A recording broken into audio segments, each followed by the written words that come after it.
Jay Crawford, Adam the Bull, Garrett Bush, Dustin Fox, Jason Lloyd, Tyvis Powell, plus, ba-da-da-da-da, you're loving him, Mikey McNuggets. And so many big names, it would take me hours to say all of their names. The ultimate Cleveland sports show starts now. Booyah! Welcome, one and all, to the latest episode of the Ultimate Cleveland Sports Show, along with G. Bush, Tyvis Powell. I'm Adam the Bull. We got Mike, Anthony, and I was about to say Earl, but Earl is upstairs in his little cavern. Earl likes to go hide away from the rest of us. We got EP Steve here. We do have Steve. You know what? Honestly, normally Earl just goes to hide, but apparently today, and G got this out of him, we have Steve Becker, our executive director, producer here as well. But apparently, G, you found out that Earl's actually going to a photo shoot today. Is that correct? Yes, he got school pictures today. Oh, wrong. Yeah. They wrong. Earl was talking about my Deer Stalker shirt. He said, you got a Duck Hunter shirt on With right the now. Cabela's. You know what I'm saying? Right now, man, shout out to, y'all got to understand something. Look at this, man. This is pastels in this, bro. Y'all got to stop wearing all these. Steve go sit and Yeah, show us let me this show you. nightgown. Show this right here. Look, this drip is different. Y'all guys got to stop wearing all dark colors, man. Y'all can get into something cool. Little light pink fuchsias. I mean, I need to go I've said this before, but I need to go shopping with you because if I showed up in that outfit, it would be particularly funny. Bro, you can get that off.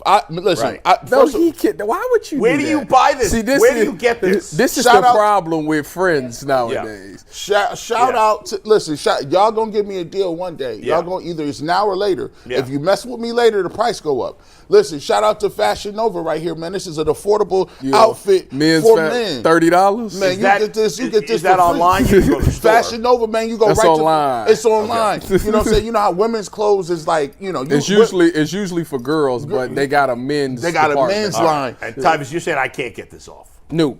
But here's the thing. No, I don't even. I'm gonna be the one. I'm that friend that I'm gonna be the one to tell be the honest. truth. Yeah. My mom, listen, my mom is my fashion and clothing designer. So she could get you together. She'll go, listen, matter of fact, she's so good. She don't even need to know my size. She can tell about my weight by the face, my face. She like, oh yeah, he gonna gain 5 pounds. Now she don't. Now she know what it is that I need to have in my jacket size. She can eyeball you up like this and know what type of gear you wore, and she'll bring it back to you and automatically fit and be like, yeah, this. But she'll do something for you. Your skin tone, how your hair going, everything. If you got a beard, she'll match that up. She's dope. I might need to try that. I need to shake it up a little bit. Shake it up a little man. No, she not gonna go fashion. They ain't got no size for that. Like he's shorter. Yeah, that's true. Short. He got to get some huskies. There needs to be a store. Like He up here talking like he that much smaller than like but he's tall. No, I'm tall. True. It's big and tall. That's the problem. Short, fat people get screwed. Yeah. Because, if you're normal size, you can shop at any store. Mm-hmm. And the big and tall men's stores are for guys who are tall and big. Not short and big. So his length is probably, you like a 28 right now. And the 30, I think it's 30. 28. So I always have to get pants shortened. Always. You know they used to call it bull. I think they got rid of it because they thought it was disrespectful. They used to call it the Huskies. The Huskies. The Huskies. That's right. Boot cut jeans. Tyvis, look, man, come on. You need to be having suits on too every day. You know what the funny thing is? Every day. Wait, first of all, when Mayor Bibb come in here, I'm going to ask him, because I'm sure he's going to be in a suit, I'm going to ask him who his tailor is. Yeah. Secondly, now that I'm doing this Big Ten thing, and I'm doing, they making us do death shows, which I'm not a huge fan of death shows. Death shows are the worst. Yeah, I'm not a huge fan of it, but every time we do a death show, I got to wear who died recently that you talked about? Desk bull. Desk. Oh, desk show. I Dude, I thought you said death shows. Those are the worst. Director Steve thought he said death too. You thought he said death too? I heard death. Tyvis, a death show. Wow. No, but a death show is the worst. That's called a funeral. I don't know. Yeah. When I was on the radio and somebody famous, in our teams, whether it was when I was in New York or here, somebody would die and be like, oh, we got to just like do a memorial for this guy for a couple hours. It sucks. I've never done that. Depressing ratings. Actually, that's a lie. I have done that one time. For who? Guy who used to play for the Buckeyes. It was a receiver. He died like a year ago, and we had to talk about him. Wait, but what is his Dwayne name? Haskins died too. Oh, yeah. That one hit me hard right, because I didn't know. I didn't know that he died until like 5 minutes before we went on the air. Oh, yeah, that's And my co-host was like, yeah, we got to start off talking about the big news about Dwayne. I'm like, what about Dwayne? Yeah. And he was like, yeah, he died. You didn't see it? I was like, no. And, Right. And Yeah. boom, I see it, and now I got to go talk about it. It was like. And it stinks because the whole show's depressing. Yeah. It's like really, Yeah, but desk shows. I gotta wear. We gotta wear shirt and ties. Well, not shirt and ties, but jackets and shirts. Well, you know what? Like Howard Stern's one of the most famous radio people of all time, right? Mm-hmm. And he usually dresses casual for his show. Mm-hmm. But not yesterday. I think Tuesday. Yeah, Tuesday. He had Kamala Harris on his show, and he wore a suit. So we're having a politician on our show. Maybe we should have all worn suits. We should. I had. This is a sports show. I don't think that. Well, Howard Stern's not a political show either. I mean, he does, comedy. He don't do political. I think normally. we'll be. I think we'll be. Maybe he might come in here. He might be in sweats. Hey, yeah, Mom. Yeah. Bring me my suit. If you're a politician, do you always have to wear suits? I'm gonna leave the garage door open. Yeah, go ahead. Generally, politicians dress up, right? I mean, every time. Talk me out of You it. don't I see, can't never do that. Kamala or Trump wearing sweatsuits very often. So I went to a place called Buckeye Boys State, right? It's sponsored by the American Legion.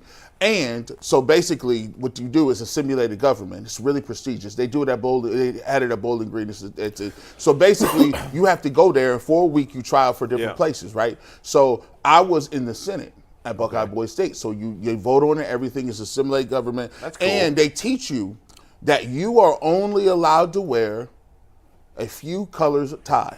You are allowed to wear a blue or a red. That's it. That's it. Nothing else. Nothing. Don't you come up there, no yellows, no black ties. That looks like you're at a funeral or some type of event. If you are at a black tie event, sometimes they'll put you in a black bow tie, but never a black tie. You don't wear a blue only if you're a Democrat and a red only if you're a Republican? I don't know. I don't know if the ties are partisan now. Oh, okay. But I know for a fact that you are allowed to wear them. You can get just certain shades of them off, but they tell you get a blue suit.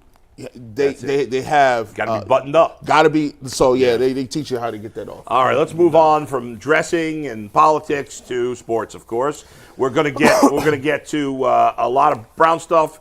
Deshaun Watson, Kevin Stefanski. Do we believe anything they said in their press conference yesterday?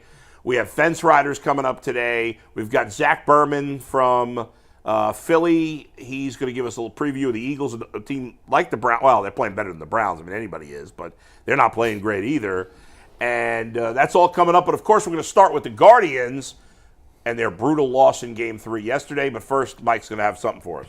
Yeah, we got a couple new sponsors today, but we start with today's sponsorships with the fan favorite, and that is FanDuel, America's #1 sportsbook, and NFL fans can start the season with a big return on FanDuel. When you get in the hunch in the middle of a game, you can check out the latest stats, view live play-by-play, and so much more on the same page where you place your bets. You get started with $200 in bonus bets guaranteed just by placing your first $5 bet. That's FanDuel.com/UCSS. Never waste a hunch and make every moment more with FanDuel, an official sportsbook partner of the NFL. All right, guys. So, man, am I bummed about the Guardians right now. They lose 3-0 to the Tigers yesterday. I've got complaints about Stephen Vogt. We'll get to what he did with the pinch hitting. But the bottom line is that the Guardians have gone 20 innings, which is a franchise record in the postseason, without a run, not a hit. It seems like it. Without a big hit.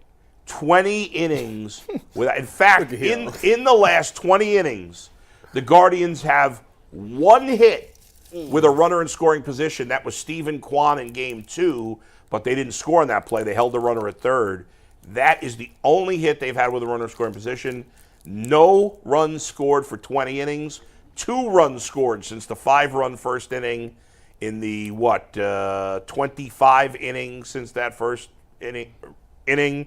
And I could talk about managerial decisions and pitching matchups and this and that. If the Guardians don't hit today, they're going home today, unfortunately. I watched the entirety of your post game on Bet Rivers. I was watching. Shout out to you for powering through some technical difficulties. But you got your money off. But the point that you made was valid, and it's the point I was kind of talking about when I was watching the game. My parents, obviously diehard Guardians fans, they were as ejected as I was after the Browns get smoked. Yeah. And the thing that I always remember coming back to, and I couldn't wait to ask you today because I've been saying it for a long time. Yeah. For me playing baseball, I feel like at the plate, it's all about rhythm. It's all about timing and getting into the flow of things. And I think when I see the Guardians, I know that they want to match it up versus lefty versus righty. I know they want to get the best matchup.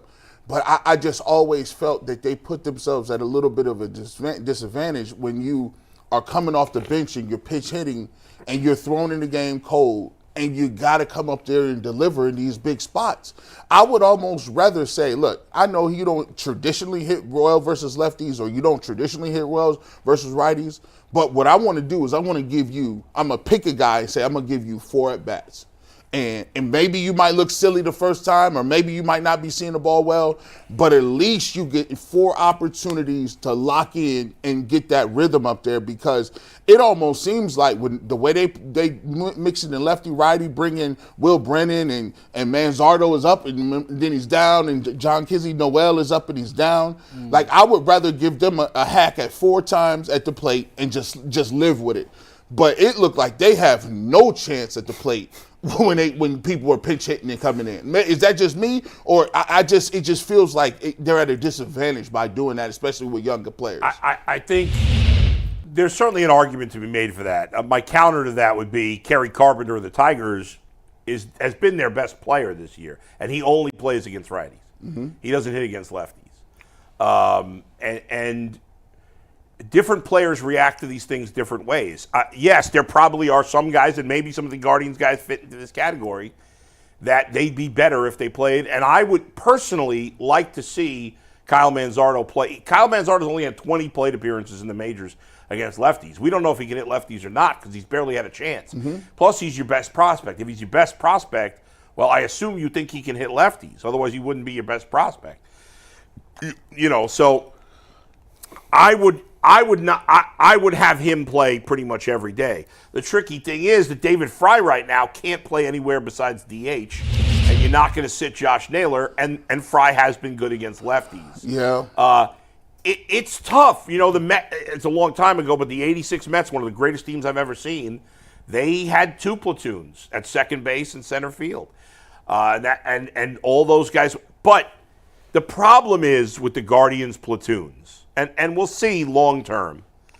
The problem is that right now, I know David Fry had a really nice first half, but he crashed back down to earth the second half. And the reality is that between Fry and Noel and Manzardo and Brennan, none of those guys are that good. Right. At this time, doesn't mean they won't be, but at this time, none of them are that good that the combination of A, they're not that good, and B, they're not playing consistently, yes, it might be having a negative effect on them. But the bottom line to me, guys, is your stars have to play well. Your 3 best players are Ramirez, Naylor, and Kwan. Kwan's been great. He's gotten on base a ton of times. He has set the table. And Ramirez and Naylor have not gotten it done. Jose in particular has been awful. He's 1 for 11. And Zach and I were talking about this morning. Jose Ramirez, he has played, I believe, let's see if I can figure out in my head real quick. I believe Jose Ramirez has played in, I want to say this is his 9th postseason series in his career. Something like that. I believe it's 9. Could be 10. I believe it's 9. He's had 3 series where he's played really well. He was good in the World Series against the Cubs in 16. He was good in 17 against the Yankees when they lost that series. And then I think he was not good against the Yankees in 17. Okay, give me the 3 series that he did well. He was in 22. He was good against the Yankees, not 17. Okay, go ahead. He was good against the Yankees in 2020 as well. Right, when they and then lost against that the series. Cubs in the and World the Cubs Series. in the World Series. Okay. Yeah. His other six series, is it 6 others? It is correct. Yeah, nine total. So his other 6 series, including this one, he's probably batting like 100. He's been awful in those other 6 series, and so overall, his postseason numbers are bad. He's had 3, but there's been no in between. Jose's been great a third of the time, and he's been hideous 2/3 of the time. And when you're the best player, you can't. When you're the Guardians have a lineup that is flawed, right? It's flawed. So your best player's got to play great, or it's hard. And nobody is. The only other guy that's stepping up, I think, that's had it offensively, it's been Quan. And I think Rocchio's been pretty good. Everybody else has been crap. Do you want his numbers in those other playoff series? Yeah, give me his numbers so in his other 6 playoff series. I bet you he's batting around 100. So in 2016, his first playoff series, Yeah. he hit 500 actually. He was 5 of 10. Very limited sample size. Okay, but that he was. Okay. So he's played good in 4. He said 5 terrible series. Huh. Okay. All right, go ahead. Yeah. 2016 ALCS against Toronto, he was 1 for 17. He hit 0.059. Yeah. What? In 2017 against the Yankees, the ALDS in which they lost, he was Yeah. 2 of 20. He hit 100. So that was 3 of 37 between those two. In the 2018 ALDS, he was 0 for 12. 3 for games. 49. In the 2022 AL wildcard round, 2 games, Yeah. he was 2 for 10. So 5 for 59. And then in this playoff series, 2024, so far, he is 1 for 11. That's 6 for 70 in those 5 series. Not good That's enough. under 100. I mean, that's. But did you not? You could potentially see this coming because it was stretches this season where we just couldn't hit anything. It's hard to wrap your head around, like, in basketball and in football. Sometimes in football, but but basketball is more similar to baseball in terms of you have a series. It's not just one game, right? So in basketball, the best players almost never have a bad game. Has LeBron ever had a really bad game in the playoffs? In the finals Yes, with in the the finals Heat, against the yeah, Mavericks. Dallas That's true. choked. Yes. But out of how many games that he's played? Out of the Where's- most, do that. out of the most in the history of the game, he's had 1 or 2. Exactly. It's not fair. Jose Ramirez is not LeBron James. That's not the equivalent. But the point is, like, Mookie Betts has been one of the best players in baseball. Yesterday, he came through in Game 4. Before that, he'd been 0 for 22. One of the best players in baseball. Okay, so let me put it in perspective. But Jose's got to get it done. He is letting them down. For the baseball perspective, Yeah. so because it's hard to put in perspective how good somebody is. Yeah. Give me the equivalent of Jose Ramirez in terms of a quarterback and a basketball player. Kyrie Irving. Lamar Jackson. I like Kyrie that Irving. question. Lamar Jackson. No. You think Jose is as good Why? as Because he Lamar hasn't Jackson? played well in the playoffs?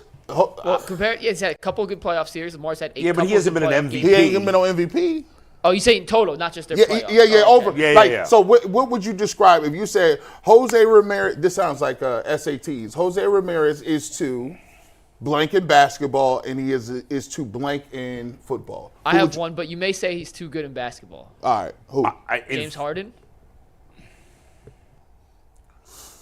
Harden's pretty good. Yeah, But even when Harden won Harden- MVP, he was never looked at as like the best guy in the league. Right. Jose's been in the MVP conversation. I think you said 6 but times Harden top 5 is finish. Jose Ramirez is thought more highly of than Harden is in basketball. I think. I don't think, know. I think because Hard. I mean, that's pretty close. Jose does play defense, but like, is he like? To me, he's like a fringe guy. Like, But Jose does everything well. There's no flaws in his game. He's not a one-dimensional player. Russell like, Westbrook. So maybe Russell Westbrook. I don't know. I was thinking like Josh Allen for football. But Josh Allen does well in the postseason. Yeah, but not as well as he does in the regular season. Josh Allen Yes, is Josh Allen. I don't know. I'm too not high? coming up with good ones, honestly. The quarterback one's Kirk tough. Cousins? But I feel like Jose's on a higher level. Higher than- level. Yeah, he is. Russell Wilson. No, I think he's better. No, Better than I mean, who else?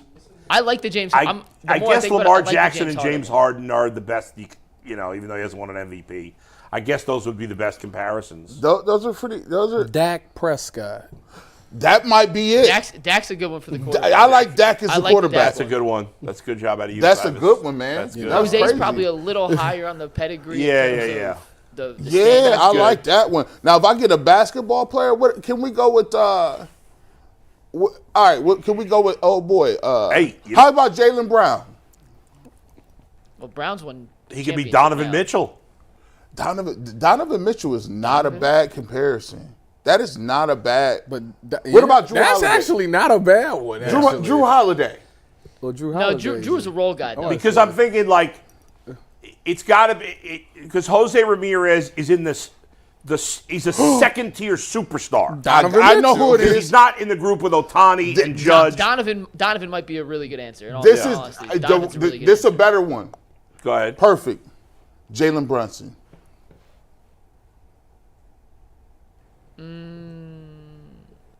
Brunson has to do it another year. Yeah. What? Brunson cold. No, listen, I know, but Jose's done this for what? Yeah, a he's done it for a decade long now? time. So Brunson has done it for what, 3 years? And by the way, you know how we've talked about the fact that it hurts even more. And it's by the way, I don't want to go crazy about Jose Ramirez. It's he's had some good series, including the World Series. He's had some big hits. And A-Rod, one of the greatest players I've ever seen, was awful in the postseason forever until the last time the Yankees won the World Series, and he was Aaron great. Judge too can't hit the playoffs. Aaron Judge he can't hit against the Guardians. His overall numbers are not bad, but he's been terrible against the Guardians in the playoffs. So I don't want to kill Jose too much, but it's funny because Aaron Judge is hitting 203 for his career in the playoffs. Yeah, but look at his home runs. 13 home runs. In how many games? 48. Yeah, it's not as good as I would have Yeah, thought. that's not it. But it's still, that's like 40 home runs in a season, though. If you. He's had one really good playoffs. That's it. Yeah, so even he's been better than Jose in terms of power, but he hasn't been good enough. The only thing I didn't like is the fact that it seems like all the fan base in Cleveland base is just like, oh, it's over. I know, that's such a terrible attitude. And the Browns are both done in the same week. I know. And I'm like, dang, it's not over until it's over. And by the way, you could complain normally. I've ripped the Guardians for their payroll a million times, and I will do it again this offseason. But I don't want to hear about payroll right now. Do you know how many players on the Tigers? Let me do it this way. Jose Ramirez is making more money than all of them this season than the entire 26-man Tigers roster, active roster. Tigers only have 2 players making a lot of money, Javi Baez and Kenta Maeda. Neither one is on the roster. Their current roster, I think their highest paid player is, I know Tarek Skubal's making like $2.5 million. They got one other guy making like $2 million, and Jake Rogers makes like $1 million and change. And I think they only have 4 guys making more than $800,000. But is that so? They're not losing this series. If it boils down to this, are you right? Because he signed a contract before he even went to the majors. Are you giving yourself a better opportunity to win if you spend money or you don't spend money?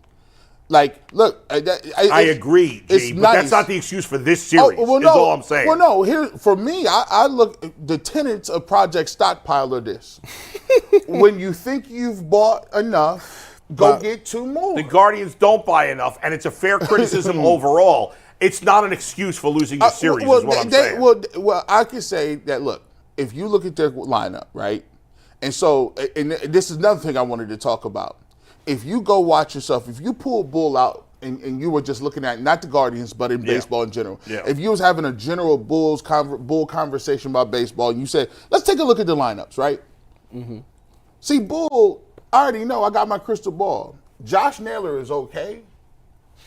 Bull not high on Josh. No, he's not. You're not high on Naylor like that. No, I mean, he's a good player. He's a good player. He's on record saying that once he gets paid, Josh's career is going to go like this. Bam. Josh Naylor, to me, on a championship team, is more suited as a 6-hole hitter.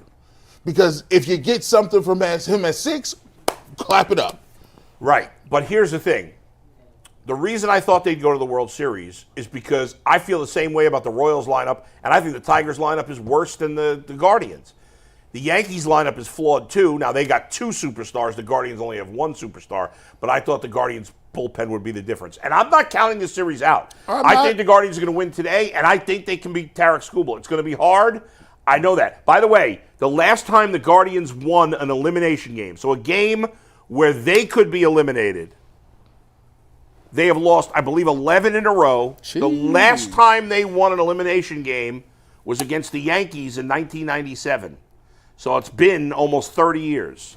Bull, you mentioned earlier in the segment you had some issues with some things Stephen Vogt did yesterday. Yes, let me get into this. So please explain what you meant by that. Okay, so I remember I said yesterday that none of the Tiger pitchers would face more than 9 batters in these 2 days. Yeah. Now, technically, I was wrong because Brian Herter, their lefty, faced 11 batters. I think it was 11. So Bull's a fraud. Oh, it was 10? He faced 10. He Just faced remember, 10. Bull's a fraud. I'm a fraud. I said no more than 9. He did face, I think he faced Quan twice. I think that was it because he was a lefty. But to me, you absolutely cannot pinch hit. So Montero was their starting pitcher. He's a righty. So you set your lineup with left-handed hitters. You know, and for the platoons, you went with the guys that hit against righties. So that the Tigers go to a lefty in the second inning.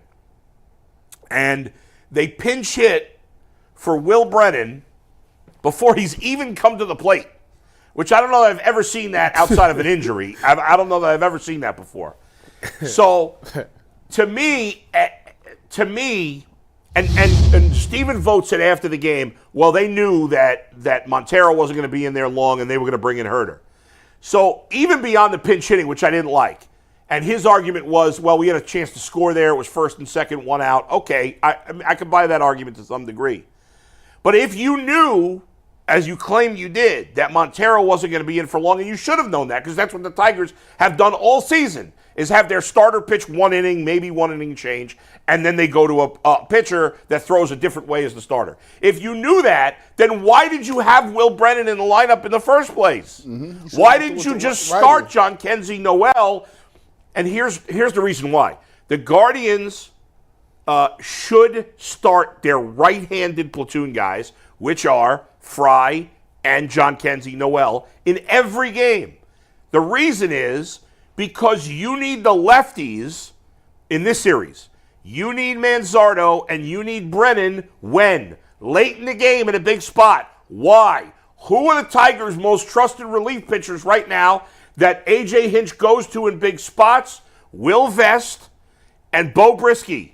They're both righties. So I want my left-handed hitters available to face them late in the game. And what happened yesterday? They were not available. He brought in Brisky in, the 5th or 6th? He brought in Will Vest, I believe, in the 8th. And he did not have either of those guys available because he already pinch hit for them in the 2nd and the 3rd inning. That's insane. He should never have had them in the lineup. And, anyway, so that really pissed me off. See, boys and girls? See thesis statement opening the show. That's right. You're doing all this mental gymnastics and backflips. The righty came in at 2:56 p.m. The murder weapon is on their hands, and it was the butler who did it. No. This is Clue. He got outmanaged by A.J. Hinch in a big-time way. Hey, go up there. Hey, why did he do that? I've never heard of that. You pitch hit before they even Before he even got his... I've never heard of that. Manzardo got 1 at-bat, and then he got pinch hit for... Brennan didn't even get an at-bat and got pinch hit for. What do you think these guys are? And again, he knew they were going to make a pitching change because they always do that. The only time they don't do it is when Skubal pitches. This is his first rodeo. There's no excuse. That's no excuse. I don't care that you should have known that at some point a mistake and by the way, would be made. When they plan the lineup, the front office is involved. I assume it's not their first rodeo. Hey, hold on. They've been here for a while. Bull. All right, we're gonna get to this too. McNuggets, can you let me know? See, this is why I want everybody to think here. Why is it that we do mental gymnastics backflips off the top of the roof with no parachute when we even hear that an NFL owner is in the front office is making lineup changes and God forbid who's playing quarterback. But in baseball, the front office, it is a well-known out front thing. You know what? We get to choose the lineup when the pitcher come out, how many pitches he going to throw. I don't love it. That's crazy. I don't love it, but it's in baseball, it's commonplace. In football, it's not as How? I would say in bulk. Yeah. I think it's more than half the league operates in that fashion. Oh, I would How? bet. Now I don't know. So what Listen, the heck does the manager do? I Just take orders? I'm not saying I don't know that the front office is handing him a lineup. You want anything else? I don't know if it's like that. I think it's what I believe, and again, I don't know. I'm not in the front office, and they're not sharing this information. I believe they strategize as a team. The starting, so the general, like the front office is like, yeah, I don't know about Quan at the top of the lineup, dog. Again, I don't know this for a fact. Gosh. I believe that's the case, and it's pretty commonplace that the front offices are involved, especially with young managers, in the planning process. So the general managers now are kind of like, like coaches in a way in football. It's crazy. So we shouldn't say nothing to DePodesta then, right? I think it's different sports though, G. Yeah. I hear what you're saying. I get your point, but in baseball, it's commonplace. It But really baseball is. It's not analytics in So- baseball have been around forever. So every in football, it's newer. So if analytics is around, right? Yeah. And all the old guard guys are gone. Last of them, one is Tito. They go by their gut feeling. Then No, but Tito uses analytics. he uses it some. Yeah. I get it. He's not allergic Yeah. to it. Yeah. But you telling me there's a bunch of people that are Ivy Leaguers again Yeah. that probably haven't played. Now, Mike Chernoff did play in college. Okay, I'll give He him didn't credit play for that. professionally. I'll give him credit for He that. played in Division One. He played Division One. Clap it up. I Yeah. give him. But everybody ain't played no. Listen. No, most of these guys did not. So this is what it's coming to. Hey, by the way, it's working that way. And by the way, Mike Chernoff played Ivy League too, just like Andrew Berry. And basketball, Mike McNuggets. I'm telling you, go. these Get 'em in. basketball dudes they're all on it. Like Yeah. they on your efficiency. I don't like it at all, but that's just the way it is. The way the game goes. Basketball scouting has gotten to the point where Yeah. every movement you make, they have But- to track to a science, and they have an analytical defense to what you want to do. And they all come from Emerson. Yeah, right. Well, let me just circle it back before we bring in Mayor Bibb here, and the fact that to me, he got outmanaged. If the front office had some say, and again, I don't know. If they had some say in the planning, that's a terrible job out of them because they have the experience. But the bottom line of all of this is the top of the lineup has got to hit beyond Stephen Kwan. And if that doesn't happen today, then yes, they're going home. The Guardians have Tanner Bibee. They have a big advantage. They're favored to win this game. They've got to take care of business and bring it back home and end this 11-game, 27-year losing streak in elimination games. Where's your confidence meter? My confidence meter is a little lower than it's been, but I still believe they're going to win. So I'd say it's down to an 8. I've been at a 10 until today. Now I'm down to an 8, but I still feel you the Duke of knee jerk. Man, I've been telling you about these bats all year long. So I'm gonna take, and I don't take kindly in my victory laps, but I think my confidence meter is 40. I'm 40% confidence because I need to see some. By the way, Jimenez. You know what? I'm glad you brought that up. He came up with first and second, nobody out in the second inning. Yeah. And you know what? All this platooning they're doing, he can't. First of all, he can't hit. Period. Meanwhile, Francisco Lindor, I'm not going to compare Watson. Is this the Baker? Is Francisco our Baker? Lindor hits a grand slam. He's our Baker to give the Phillies a win. The Mets a win over the Phillies and eliminate them. That's a shame. I predicted a Guardians-Mets World Series. The Mets are looking good doing their part. They wasn't paying him. That hurt my heart. They should have paid him.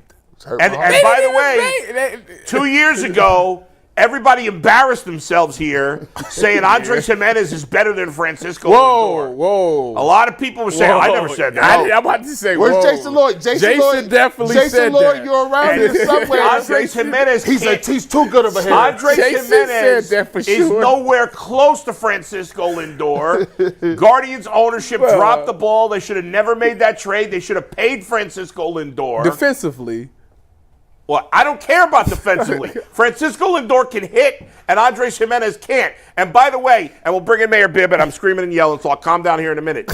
But it was first and second, nobody out in the second inning. They asked Jimenez to bunt. The guy can't hit to save his life. Can't lay to down. save his life. He was nervous. And he couldn't get a bunt down. He was nervous. You gotta lay it down, bro. You got one job to get a bunt You know down. how Mikey hard it McNuggets? is to bunt? It's not hard. You're a major leaguer. You're a major leaguer. You should be able to bunt when you can't hit. They needed Austin Hedges in that spot. Oh, Mike, don't get me started with him. Go ahead, Mike. We're going to get Mayor Bibb in here after a quick word from a brand new sponsor. There's only one Cleveland and one gutter guard for the toughest fans in the world, and that's Leaf Filter. Leaf Filter has been protecting gutters in Northeast Ohio for 20 years. An investment in Leaf Filter is an investment engineered to protect your entire home. Clogged gutters aren't just a nuisance. They can cause extensive water damage, protecting your home from flooding, roof damage, rotting siding, foundational issues, and more. That's why you need Leaf Filter. Schedule your free inspection now and get a limited time. This is a serious offer, guys. A limited time, up to 32% off your entire qualified purchase, and 2 free Browns jerseys if you schedule that appointment at leaffilter.com/UCSS. That's a free inspection, up to 32% off, and 2 free Browns jerseys with a qualified purchase at leaffilter.com/UCSS. The offer is valid on a first-come, first-served basis while supplies last. Full terms and conditions can be found at leaffilter.com/UCSS. See representatives for warranty details. And with that, we are thrilled to welcome in Mayor Bibb to the show. Mr. Mayor, how are you? Doing well. Are you as frustrated as we are about the Guardians? Well, I'm really nervous. We got a big game tonight. I know. We got a big game tonight. Are you confident? We're going to win tonight. All right. I We like need that. one more game back in Cleveland. I agree. Exactly. One And more I game feel back like in they Cleveland. can win if they, even though they're going to have to face Scooble in that game. I do feel like they can win if they get back home. But I was just mentioning before, they haven't won an elimination game since 1997 against the Yankees. I was 10 years old. Man, you're young. That's crazy, bro. You think about all them accomplishments. I ain't doing. Listen, my parents weren't proud of me till I was 32. You finally did something with your life, son. Well, I'm still trying to get my mom's approval. So, you know. They tough. That's what life is all Exactly, about, getting exactly. mom's approval. Oh, I got it. Speaking of approval, Yeah. before I even got here, they beat my ears up about it. I got to ask. So listen, I used to be a part of the tailgate on West 6. Yeah. And it seems that is shut down. People was reaching, G. Bush, you got to ask the mayor what's going on. What happened? I said, I don't know, dog. They just don't got it no more. What's going on with that? And is there an alternative for Browns fans that want to conglomerate and do that type of thing somewhere in the city? Yeah, we want everybody in our city to enjoy Browns games downtown. The West 6 tailgate has been a big part of Cleveland Browns history for quite some time. Unfortunately, we've had some major issues around public safety. And as the mayor of the city, I have to always prioritize public safety, not just for the folks that are at the tailgate, but for the residents who live in the Warehouse District, for the folks going to those restaurants adjacent to the tailgate. So I've talked to a lot of the guys who've organized that tailgate for the last several years. We want to work together on a safety plan to bring back that tailgate so it's safe, secure, and folks can have a good time, but do it in a safe environment. But right now, we've had so many major issues that I had to prioritize public safety. And we got feedback from the council person, the commander, residents. That's what informed our decision. So bear with us. Yeah. We'll come back bigger and better next year, but safety is always number one.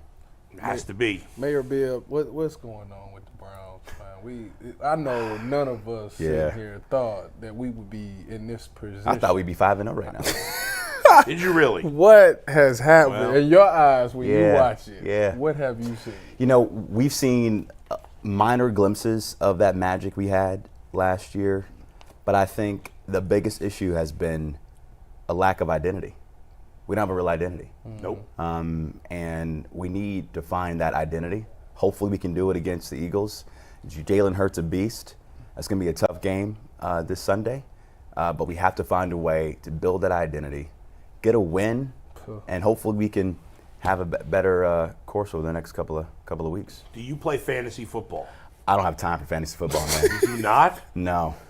We should try to get him in our league. What do you think? It's probably a little bit too late. Yeah, it's, No, I mean, Next year I'll play. you trying to set that man up. I might need to outsource my weekly management of the lineup. Yeah, but there you go. They got boys. So do half the people in the league already, so don't feel bad. Mayor. Obviously, there's a lot going on. I don't Yeah. envy the situation you have to deal with in terms of this Brown Stadium. I look at it from an outsider's perspective because I don't know what the financial ramifications. I have no idea. But I look at it from my perspective, and I'm like, well, part of me says you can't let the Browns leave the city of Cleveland. The other part of me says it's the idea of handing money to a billionaire who could pay for every freaking thing by himself is nauseating. That any money that should go, and I don't know where the money comes from. I have no, what the hell do I know? Yeah. But any money that could go to schools, which obviously need help, fighting crime, infrastructure, whatever. To me, those are all more important things than giving money to a billionaire. But I don't know. And you're in a tough spot. How are you dealing with this situation? Well, it's been a challenging a couple years trying to get to a deal here. Yeah. I will say this. We have a really good working relationship with the Haslam's and the entire Browns organization. We've been working over the last several years to get to a yes to keep them in the city of Cleveland. My administration has offered the most money in the history of the city for a renovation project, nearly $500 million to keep the Browns downtown on the lakefront. Those conversations have been productive, and it's a responsible and competitive deal. A majority of the fees that will support that project are from fees generated from Browns games and other activities in and around the lakefront. And I will say this, did you know last year what was the #1 ranked stadium in the NFL? Lambeau Field, built in 1957. They sell out every game, over 81,000 fans, right? So I still believe we have a competitive asset in our current stadium. The renovation renderings I saw 2 years ago were compelling. Hopefully the public will see those plans, but we have a lot more work to do to get to yes. And in baseball, Fenway Park, Wrigley Field, Exactly. been around over 100 years each. Yeah, Great and listen, I think we all had those memories going to our first Browns game, the pilgrimage to Muni Lot, the pilgrimage to East 9th Street to see them on the lakefront. And I want to make sure that current Browns fans and the next generation of Browns fans still have those same memories. Let me just clarify real quick. You're saying that there's no money that would go to kids and school. Yeah. None of that money is going to. Yeah, so here's how it's funded. We have several revenue streams. Yeah. Admissions tax. So that's for Browns games, Guardians games, Right. Cavs games, any concerts that come to Cleveland. Right. That funds Gotcha. our sports facilities. Yeah. Income tax. So all the income tax we levy on the entire roster of the Browns, that goes towards the stadium. Yeah. We also have the county sin tax. So basically when you buy any liquor or beer in the county, Right. there's a sales tax levied on that beer purchase that goes to finance all of our sports facilities downtown in the city of Cleveland. So those are the revenue streams we're looking at. We've also looked at other things like parking revenue and development rights to give the Browns that mixed-use development stadium fan experience they want all on the lakefront. So let me ask you this. Have you guys, I don't know if this is possible, gambling taxes. Sports gambling is new. They're making money hand over fist. Yeah, they are. Yeah.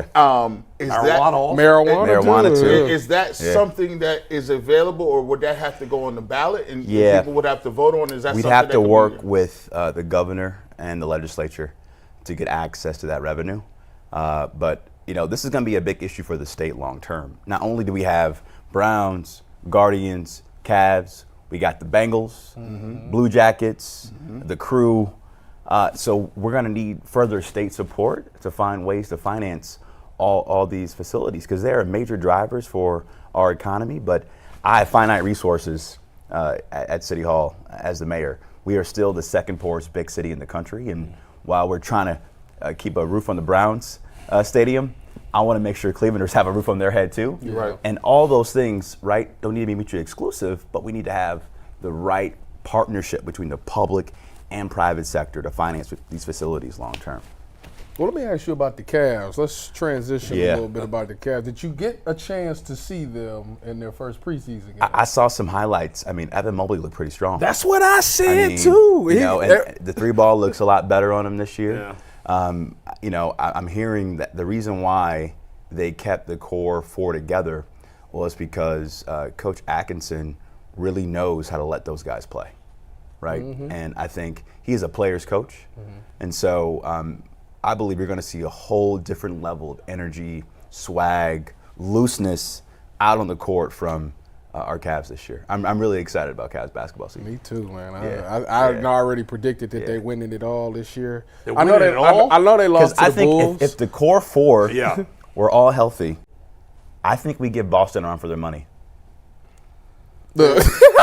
I really hope think so. you're right. I really think so. I don't buy it, but I really think so. I really for you do. to be right. I really think so. You don't buy it either? He's not buying that. Hey, Darius Garland, I need just you, saying. bro. Hey, Darius, he looked good the other day. Hey, listen, that it hinges on Darius Garland. If he no, it is just on Evan. Don't do agree. that. And everybody's staying healthy too. Yeah, And good production off the bench. The health, but Evan Mobley's got to raise his game offensively. Which he played well in Yeah. that last He Celtics does, game. but he's got to dominate more as a big man. And the new rookie from Cal, he might be a sleeper this year. Yeah. See, I told you. He might be a sleeper. They this laughed year. at me, man. He might be a They sleeper. laughed at me. Yeah. They laughed at me. You too aggressive. You the Duke of knee jerks. My knees is moving. Nah, I told you the new dude from Cal. I put him in the starting lineup. I'm not playing He might be around. a I like sleeper. He Tyson. balled like He's a that. good swing guard, forward, good defense. Yeah. Move- Can be a threat. Move the ball around. Right, yeah. Get Donovan open a bit more. Yeah. Get Darius open a bit more. I like that. I think we're gonna have a lot of. You've been success. watching some games, or they give you some good notes. Either I watched some games. I watched some games. I watched some games. I watch House of Cards. Chief of Staff, you move around here. I had to stop watching House of Cards. It became too much like real life. Yeah, It was disturbing. it's very close. Yeah. It's very close. Yeah, I didn't like that. Mayor Bibb moving around out here. Chief of Staff don't play games with nobody. But speaking of House of Cards, there's one thing I want to hit on before you leave. Yeah. In a political realm, and that's issue 1. Yeah. Issue 1 is extremely important. The state, I'll say the state, has purposely put misleading language into the ballot to try to confuse people. It is imperative that people vote yes on issue 1. It's so important. And let me tell you why. The legislative districts for the state of Ohio are not representative of our state. That's right. And we don't have a Republican-Democrat problem in Ohio. It's an urban-rural divide, right? So as mayor right now, I can't pass any law on gun safety or gun reform in Cleveland because of the legislature, local control. They've undermined local control, right? And so we need members of the legislature who represent our values in Cleveland. And we need residents, citizens, not politicians, drawing these districts, right? In my opinion, Ohio is still a purple state. We're a moderate state, and we need legislatures in Columbus who represent common sense policies to move Cleveland forward and move the state forward as well too. And by the way, for those who say this is the only thing that Democrats care about, it's not true. Republicans care about it too. That's right. And in fact, a person, I forget her name, I'm sure you'll know it. Yeah. A former state judge who is a Republican who's spearheading this whole thing, right? Absolutely. And think about this. We've just passed the legalization of recreational marijuana. Right. We just codified a woman's right to choice. That's right. To choose what she wants to do with her body, not her government, not politicians, her family, her doctor, and her God, right? We're a common sense state, and we need our legislature to reflect that. Yeah. Really quick before we go, there's a lot of people who are African American. There's a lot of people who may come from rural places in our state that may be just white, or there's a lot of different people where inflation hits you. They don't have access to health care. What do you say to those people? Because there's a lot of disenfranchised voters out there. What do you say to those individuals, whether they're black, white, purple, whatever the case may be, that feels like the system ain't working for them and they should not be vote? They don't care because voting don't matter. What would you say to those individuals?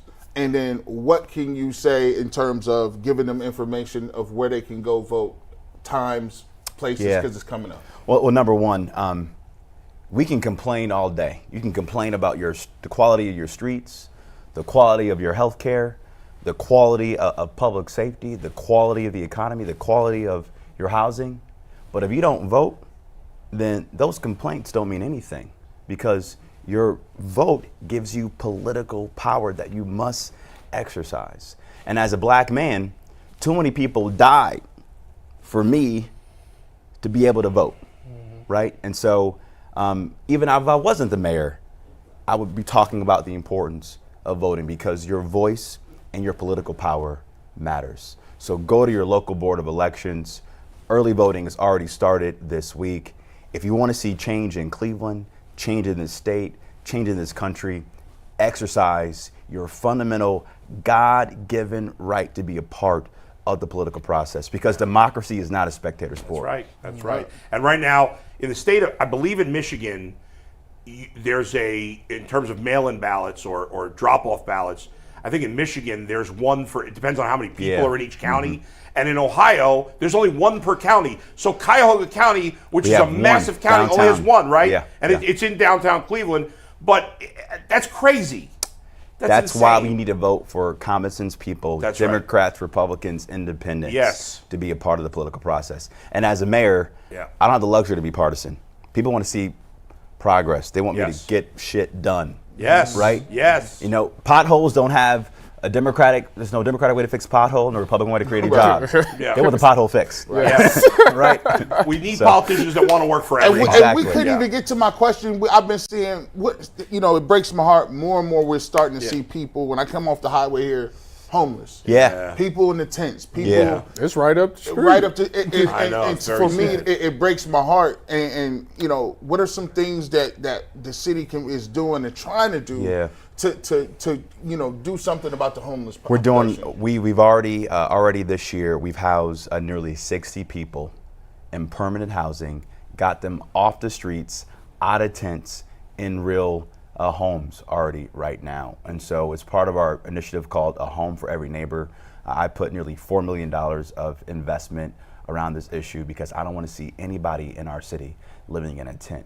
So we've closed the tent encampment on Payne.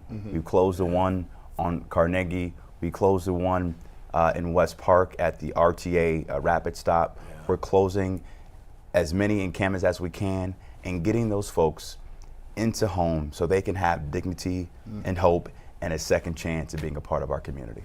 Appreciate that, man. Mayor Bibb, thank you for taking Thank you guys. Thank you. Go Guards. All right. All right, we're going to get to the Browns here in just a second, and Deshaun Watson and Kevin Stefanski's comments. First to Got Mike. two reads. Thanks again to Mayor Bibb. We have a new sponsor today in the Ultimate Cleveland Sports Show, and that is Z-Biotics. Z-Biotics pre-alcohol probiotic drink is the world's first genetically engineered probiotic. It was invented by PhD scientists to tackle rough mornings after drinking. Here's how it works. When you drink, alcohol gets converted into a toxic byproduct in the gut. It's this byproduct, not dehydration, that's to blame for your rough next day. Pre-alcohol produces an enzyme to break down this byproduct. Just remember to make Z-Biotics your first drink of the night. Drink responsibly and you'll feel your best tomorrow. Here's how it works. Step 1, drink pre-alcohol. Step 2, drink responsibly. And step 3, enjoy tomorrow. Go to zbiotics.com/LockedOnNFL to learn more and get 15% off your first order when you use promo code LockedOnNFL at checkout. Z-Biotics is backed with 100% money-back guarantee, so if you're unsatisfied for any reason, they'll refund your money, no questions asked. Remember to head to zbiotics.com/LockedOnNFL and use the promo code LockedOnNFL at checkout for 15% off. Today's show is also brought to us by Prize Picks. Prize Picks is America's #1 daily fantasy sports app with over 5 million active users. All you do is pick more or less on 2 to 6 player stat projections and watch the winnings roll in. Prize Picks puts their members first, so all withdrawals are fast, safe, and secure. Download the Prize Picks app today and use promo code LockedOnNFL and get $50 instantly when you play $5. That's code LockedOnNFL on Prize Picks to get $50 instantly when you play $5. You don't even have to win to receive that bonus. It's guaranteed. Prize Picks, run your game when you want. Coming up later, we'll play some Fence Riders, but right now it's time to hear what both Deshaun Watson and Kevin Stefanski had to say in their press conference yesterday, guys, and then we got to decide whether we're buying or selling what they're trying to sell us or tell us, I guess. I picked one quote from each yesterday. Okay. You'll hear the question. You'll hear the answer. Okay. And essentially, the overarching question of this is, should we believe anything we hear in press conferences anymore? And we'll play these two clips. First is Kevin Stefanski yesterday. Steve? I know you spend a ton of time with Deshaun on a weekly basis, but when people are questioning whether or not he should be the starter, and one of the Washington guys said, you look like you lack confidence, like, do you feel a need to sit down with him to discuss what's going on? Yeah, I talk to Deshaun every week, every day. I talk to a bunch of our players. I think respectfully, we have to focus on what's going on inside of our building and not necessarily pay attention to what's going on outside the building. Was there even a thought or a conversation had about possibly sitting Deshaun out this week? No. So that was Kevin Stefanski. Here is Deshaun Watson from yesterday's Wait, media hold availability. on. Okay, all right. I'm going to play them both, and we can react to both Okay, at fine. once. All right, go ahead. Here's Deshaun Watson from yesterday. Deshaun, you talk so much about blocking out the noise, and 1-4 in the offensive struggles. It's getting pretty loud. National guys criticizing you. So how do you go about continuing to block that out? I just continue to. First off, I don't hear it. I don't see it. So I'm not on Twitter. I'm not on any social media or things like that. So anytime that stuff comes up, the only time I first hear it is either you guys are bringing it up or, somebody else outside, and I just don't know who it's coming from. So that's one thing. And then also it's a new opportunity. It's a new week. You know what I'm saying? Like, those guys are seeing it from a different perspective. We know what we need to do internally. And that's the difference, is being able to be the best that I can be within the offense and within the team.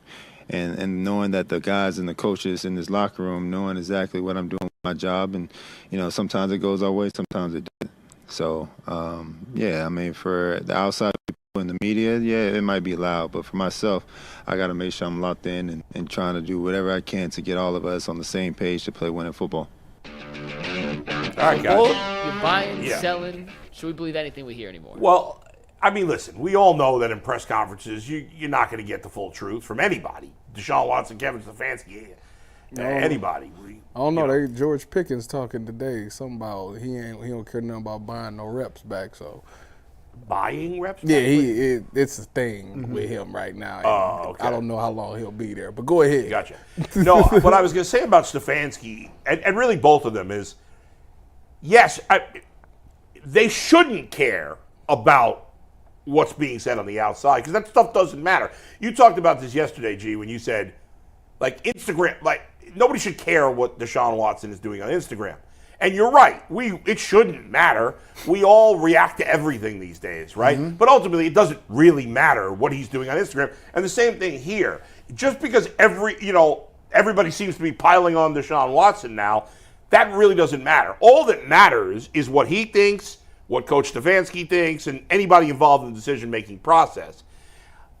It's easy to say that, though. Whether it's actually true that they're not hearing it, Kevin Stefanski, I could buy that he's not on social media. Oh, yeah. Buying Deshaun Watson's not on social media, I don't know that I totally buy that, whatever. But I think it's smart for him to say he's not seeing it. Yeah. But I don't know that I believe it. I mean, look, this thing, it's easy to pour water on it now. But as you consistently go out there and week after week, if you keep putting that type of performance out there, it's going to get so loud that there's no choice but to hear it. And what I'm talking about, and that's from the ownership. Mm-hmm. They taking the pulse of the community. Let me see how the area is feeling right now. Yeah. By the way, we just talked about it. They want a new stadium. Being right. one in something don't do very good for the morale of the fan base in which you're trying to move this fair. And so I know people don't want to talk politics, but it's enthralled. You got to have the political capital do a lot of things. And right now, Kevin Stefanski does not have the political capital to move on Deshaun Watson for whatever that reason may be. Whether it's he wanted Deshaun Watson, now he has to make it work. Whether the owner says no. We just know that when he says that we had no thoughts of moving Deshaun Watson, meant that there's not enough heat. They're comfortable where we are, and there's some collateral damage that may come from that. But every single win or every single loss that comes after that is going to change his political capital. It's going to pretty soon something going to have to give. Whether you have to give up the playbook, Deshaun got to go out for Jameis. Whether Dorsey going to get fired, it's something going to change. Tyvis, are you buying that Kevin Stefanski is not even thinking about making a change? You buying that? I mean, I think that at some point you have to at least be honest with yourself. Yeah. So I think the thought comes into your mind. Obviously, you want it to work really bad, and you're going to do everything you can to make that situation work. But, you still owe it to 52 other guys in that locker room, to put the best foot forward. So at some point, I think, if he continues to play bad, then, the thought will come into his head, and he will have no choice but to think about those things. And as far as the social media thing goes with Deshaun, listen, I'm 30 years old. I'm not that far removed, okay? Mm-hmm. And I've been in the locker room multiple times. And you know what everybody do as soon as they get to their locker room? Use their phone. They go just like this. So with that being said, and it's not like he doesn't post on social media, so he sees stuff. And on top of that, when it's stuff like that, people tend to send you text messages anyways, like, hey, they talking crazy about you, stuff like that. So I do think that he does see it. I think that every athlete is always told to say you don't pay attention to social media, but you do. But here's the crazy thing about it is you always got an opportunity to go prove people wrong. Like, true. People saying that, bro. We'll go out, put the work in, study, work on your game, and go put up numbers. Well, if we want him, there's a lot of people that's going to say, we don't want Deshaun Watson. And I already came out and said, listen, man, I don't play no games. I ain't got no time to wait. I don't waste people's time. And I'm like, listen, give me Jameis Winston over here. But here's the thing. If Deshaun Watson or anybody that don't like that, bro, you got an opportunity to go out and say, you know what, this for G. Bush, this for Bull, this for Tyvis, this for another touchdown over here for McNuggets. Don't put it on me. Listen, I am one of the persons that I'm always. You wouldn't bench him? I'm always the optimistic person on this show. I know that, but would you bench him right now if it were your choice? Based on the knowledge. Like for this Philly game, would I bench him? Yes. No, I run it one more time. Oh, he got one more week with you. So if he plays poorly, they come home to play the Bengals, you're benching I think this him. is a big test. I think you're going up against a Philadelphia team who's struggling as well. You're going to their place. I want to see how you react in that atmosphere, And then I will let them know, hey, I'm let you know something. The thought is in my head. Like it's not in the back of my mind. It's in the middle of my mind. I just want to, let you know. You don't do well. Yeah. You might have to come talk to me. Come sit down over here for a while. Because go ahead, Big Nuggets. Yeah. No, I was just saying when we wrap this up, we're ready to talk to my call next. Okay. But I just think too. I'm gonna find out a lot about the Browns. I'm gonna find out a lot because I think a lot of the fan base they're to the point where they're angry, they're upset. Because of the way they playing, and there was no reason to go out against these last opponents that look like this with these young guys. And, the Commanders is 4-1, so I mean, but it's still their defense isn't any not good. and they're 4-1 because of their offense. But at the end of the day, we played the schedule game, and everybody said, "Oh, the Commanders are done." Right, and we were wrong. Jaden Daniels, exactly. Jaden Daniels right now looks with like the new information. It's the difference. I mean, but you can't say but we can't say the same thing about the Raiders. We can't say the same thing about the Giants. Yeah, and Washington's defense still sucks. Their and offense not excellent, good. but if the Browns had lost to Washington 35-32, then it's a different story. And you want 1 of 13 on third downs. Yeah, your offense. People look like they quit. So I hope they understand this. If you lose this game. Now the cycle changes a little bit. Now it's like I'm really that's when you go, hey, I'm just we probably ain't going to the postseason, so last game in January, let's start thinking about where you want to go. Start thinking about where you want to hang out after this season. And let's get the wives together, drink a little wine, and figure out where we want to go for the summer. And by the way, I'm letting you know something right now. Don't try it. Don't even try it. Let me look at the camera. Don't even try it.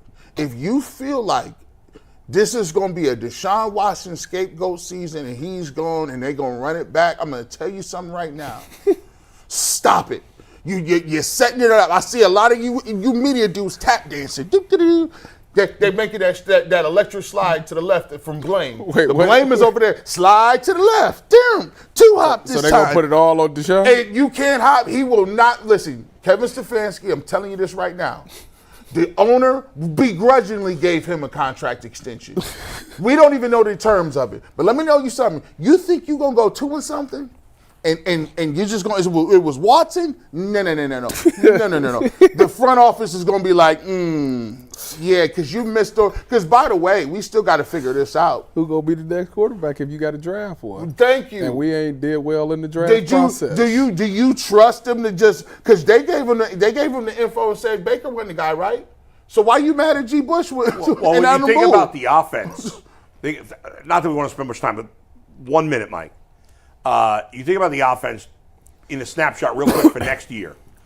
You need a new quarterback.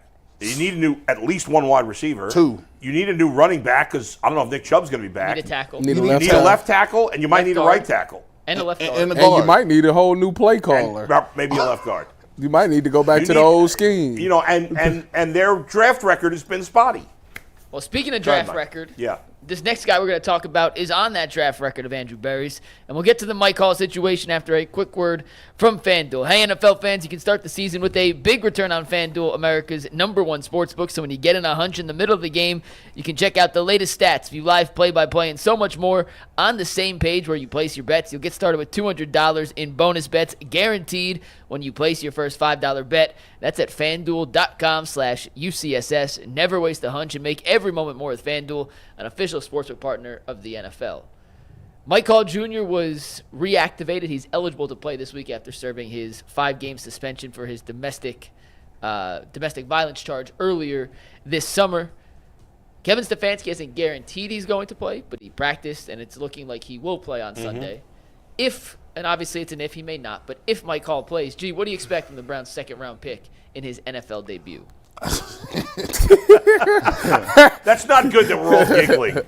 I mean, like this was Aaron Donald coming off the IR. Yeah, They right. compared him. Compared him to Aaron Donald. I mean, okay, he might get it. Hopefully, he gets in there. Here's your problem. Again, when you're dealing with defensive linemen, when is the last time that Mike Hall played? Last Ohio preseason State. game. No, it was the first preseason game. He played the one preseason game. So he played 1 preseason game. No, I thought he played in. He played in the whole preseason, didn't he? My point. I remember one specific. No, because remember we was like, he probably won't play. And Last he was time back he played out a real there. game was for Ohio State. Okay. Yeah. So this man's shape is not. He's gonna be sucking wind, just like I told you that Jed Wills and DeJuan Jones and everybody else that gets hurt that comes back and they expect you to play. He played defensive line. They may use him in some pass rushes here or there. He's not going to be in shape to be taking on no double teams playing 40 or 50 snaps. It's not going to happen. He might be able to get some production, but in terms of them winning and losing this game, Mike Hall is not going to be the reason they win or lose this game. He's just going to be another added piece and part they're going to play. Yeah, I agree with that. I mean, it's hard to – how could you have any expectations for a guy who hasn't played an NFL game? He's been suspended. Now they're going to throw him in there with a D-line that's not playing well. Yeah. And I'm expecting him to make an impact. And I mean, it's not impossible. And a rushing quarterback like Jalen Hurts. What's he doing? Taking down Jalen Hurts? Okay, Mr. Positivity, go ahead. Well, make me feel good about it. They have a new center, correct? Yeah. Eagles? Yeah. Correct. Okay. Okay. So you might get that matchup. Well, new this year, but he's been there for the whole season. But right? new starter. Okay. New starting center. You need some type of pass rush down the middle. That he literally specializes in being a pass rusher down the middle. Okay. And if you doing that and you able to get that type of penetration through an offensive line, pause. Super. I was sitting there, I was trying to let it go. Let it go. Pause. He might still make the running back start and stop his feet, which could allow other people to get there. Because Myles Garrett, even though he's 70%, he's still effective. We seen a glimpse of Zadarius Smith last game. So you get one more pass rusher to the party that's coming straight down the middle. Maybe that does change things a lot. We don't have that defensive tackle pass rush. And maybe that could be a piece that's missing. Maybe that's why these offenses is having so much success. So I'm not saying he's going to play 50 snaps a game. Like, that's not going to happen. But the 20 snaps that he might play, he can at least go all out for him and at least try to provide. He only had 6 sacks in 24 games. I'm just saying. He also was hurt a lot at Ohio State. You know what? I had my crystal ball when I was when I was feeling like Adam the Bull don't like Josh Naylor that much. I had my crystal ball, and I saw Tyvis. I saw his future too. Ooh. That crystal ball told me that Tyvis is completely feeling different about this defense than he did last year. Oh yeah, it's evident. He knows it. The defense is completely different. And Tyvis was at his study table yesterday trying to figure out what was going on and what was the difference. The personnel is the same, but the effort, the intensity, the tackling, even the coverage in the back end, Tyvis, is just different. Now, it is weird, G. That you say it's the same, but it really is. Like, there's a couple of different parts. But, like, what's the difference? You got Hicks instead of Anthony Walker, but Anthony Walker was hurt. Same difference. He's hurt. He was hurt last The secondary is 100% the same. Juan Thornhill's out. But he was out last year. But he missed time last year. Yeah. On the D-line, you got the same guys. Hurst hasn't played so far. I think we underrating how extremely important Hicks was because Devin Bush, there's some clips out there. Oof, he stinks. Yeah, it wasn't great. Yeah. So that's a part of it, and that's in the run game. We got gash in the run game. And on that one play, I still got to go back and watch the all 22, but when Terry beat Denzel on the deep post, I truly think that Ronnie Hickman maybe was supposed to be in the deep half in that and kind of got greedy, kind of got, His eyes got stuck in the backfield when Jaden started. Yeah, got curious, and I think that's kind of what happened there. So you got another coverage bust there, and that's just a young guy. Yeah, see, like Ronnie Hickman is not – he was supposed to be better this year, and he's kind of taking a step back to the point where I think they benched him. I seen D'Anthony Bell was in there at a point. So that's what I'm saying. Like, it's guys that was supposed to take the next step have not. And last year it was all about next man up mentality, but right now our next man up ain't as good as it was last year. Like the guys that's had to come in and step in for guys that's hurt, they haven't been productive as they were last year defensively. And I'm trying to figure out what the heck happened in that area. Who abducted MJ Emerson and put this stunt double out here? Well, the MJ Emerson thing is, I told y'all before the season. I literally told y'all. I told y'all this before the season. My thing with his situation is, one, it's a lot of moving parts because that's the DBs in the corner room particularly. I think it all stems from Denzel. I don't know what Denzel got going on, but he hasn't finished the game. To me, I don't think. No. I feel like he always comes out the game at some point, which then makes Genu go outside, which then makes Cam Mitchell come inside, and now you got guys now you got Martin Emerson going from covering the number 2 or number 3 guy to now he's covering the number 1 guy, and now he's getting beat and stuff like that. But also, Tyvus, doesn't it seem like the league has kind of figured out something with Emerson? I told you that last year. He's been saying that since the I said that last year. You're right. He can't run. What he doesn't have is recovery speed. And if you're gonna play press corner, your technique has to be unbelievable off the line, which he was really good at last year. He did a really good job of staying on top of routes, which is why nobody really questioned his speed. But once you get beat, off the line or you get beat in the route, to be able to try to get back, you don't have that 4.3 speed to get back. So that's why if you got a good quarterback that's rifling the ball in there, you don't got time to make up for it. And that's kind of what we're seeing a little bit. Funny, you talked about, last thing, Ronnie Hickman. Ronnie Hickman and DeJuan Jones were two of the most pleasant surprises last year, right? Go Bucks. We had no thoughts about either of them. Like, DeJuan Jones seemed like a huge project. Ronnie Hickman, nobody even heard of. And the two of them were huge, pleasant surprises. And this year, they've both been disasters. They like right now. I'm gonna tell you right now. They took a step back. They are They both took like 5 steps. They are both. They are both. First of all, boy, chill out. Okay, you gonna chill out. Next year, Yeah. they are cut candidates. Well, the DeJuan one, I don't know, DeJuan? You think but it's a cut candidate? but the Ronnie Hickman one, I don't want that to be the case. Yeah. But I told y'all, Yeah, you're right about in the that. preseason, I said that safety spot. No, you typically don't roll 5 safeties. Like that's it's usually 4. So I was always nervous about that part. Yeah, but oh my God, I just forgot the veteran safety. McLeod. Yeah, He's he gonna will be retire, gone. though. Yeah, I He's guess gonna you got a retire. point there. So yeah. And Juan Thornhill has given you nothing. What is his injury? I don't know. It's a calf. So From the same, wasn't that the same thing last year? yeah, not sure if it's the same injury, but he was a calf injury last year. He Guys, might we're gonna be- play he might be a round of pushing fence retire. Go ahead, riders. After a quick word from a new sponsor of the Ultimate Cleveland Sports Show, Leaf Filter. There's only one Cleveland and only one gutter guard for the toughest fans in the world, and that's Leaf Filter. Leaf Filter has been protecting gutters in Northeast Ohio for nearly 20 years. Wouldn't you rather be relaxing at home instead of worrying about your gutters? That's why you need to let Leaf Filter's trusted pros handle it for you. Call today and schedule your free gutter inspection and get a no-obligation free estimate. A Leaf Filter trusted pro will clean out, realign, and seal your gutters before installing Leaf Filter. Over 1 million homeowners have trusted Leaf Filter in the past. So schedule your free inspection now for a limited time and get up to 32% off your entire qualified purchase and 2 free Browns jerseys at leaffilter.com/UCSS. That's a free inspection, up to 32% off, and 2 free Browns jerseys with a qualified purchase at leaffilter.com/UCSS. Offer valid on a first-come, first-served basis while supplies last. Full terms and conditions can be found at leaffilter.com/UCSS. See representatives for warranty details. I'm having work done on my house, of course. I've been mentioning that. I might need to get in You gotta touch call with Leaf Filter. man. Absolutely. This way I'm not having to pull the leaves out of the gutters all the time. It's a pain in the butt. And standing on ladders can be real I don't want dangerous. to do boy. that, especially for me.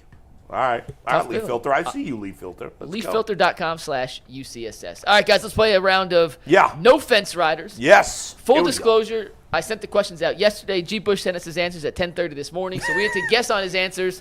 So what you see on the screen does not necessarily reflect G. Bush's true thoughts. He will tell us what he actually thinks, but These we are love some you, of the G. craziest questions you asked today. They was kind of weird. I'm running Yeah. out of things to ask now. Yeah, right. It's becoming pretty Yeah. difficult. So first off, Yeah. the Browns are the only team that hasn't scored 20 points in a game, 300 total yards, or a 100-yard rusher or receiver. Will they do any one of the 4, any this week? 4? Oh, yeah, 4. Tyvis and myself said yes. We Wow. guessed G and said yes. Oh, The rest of y'all said no, but upon further review of G's text message responses that came in 5 hours too late, G actually said no. I said actually out of here. Hey, McNuggets, we alone. It's just me and you, brother. Me and you. And listen. Which one do you Something got to give. I don't care which I don't care which one either, but Wait, but you gotta- something's got to give. But if you're going to Total say yes, yards. I'm going with the 20 points. I'm going 300 total yards. I'm going 20 points. you think Deshaun's going to throw for 300 yards? As a team. 300 Oh, total they yards as a have- team. that's total yards. They still haven't done that Something this got to year. give, boy. That is crazy. Listen, that they haven't had 300 yards. This is how it works. This is how the Browns work, okay? Yeah. Right when you say, you know what, I am done That's with true. them. I'm done. I'm not giving them no energy. We done. We're not talking about it. They go out and pull a historic performance. And I'm banking on it this Sunday. They going to drop 45 points or listen. something. And we going to be like, what the heck? Where this been? Not this year. Watch. Hey, I'm gonna tell you why, man. Look, McNuggets, you've been watching these 22s with Sean, bro. He said something yesterday. He said the scheme that they're cooking up is rudimentary at best. That scheme they're cooking up is freshman B team level. Minimoski. Minimoski, no yards, no plays, nothing. They got random no-face gangsters, guys that are created players. Joe Schmo. I don't know what's going on, but it's nasty, and I don't like watching it. They're not even fun to watch. Didn't They are not the fun to Eagles just release Devin White? They did, which means big holes in the running game now. I know he hasn't played an entire season, but 300 yards, book it, even if it's garbage time. Tyvis, you and me to the moon. Let's do it, To the moon. McNuggets. All right, second question. Will the Eagles throw or rush for more yards on Sunday? This one was a dead even split, even with guessing G's answer. Jay, Tyvis, Jason, and myself said the Eagles will throw for more yards. Y'all did wrong. Earl G, Y'all did Bull, and wrong. Dustin said they're going to Is run. that legit for you? Dustin, a.k.a. the man in the white hat. Yes, sir. Bull, why do you say run? Because Jalen Hurts, frankly, right now is better at running the ball than he is throwing the ball. Run game. But And they got AJ Brown, Saquon Barkley. AJ Brown and Devontae That's Smith true. both They are playing. back. I forgot they're back. Run game. Like you said. They just gonna do it in the trenches, huh? See? That's why. Bull lives in the trenches. I'm going to let you know. He said something earlier, and I think he's right. They figured out this little defense. They done figured it out. It ain't like it's like get ready for the weekly misdirection end around play for a touchdown or a big play.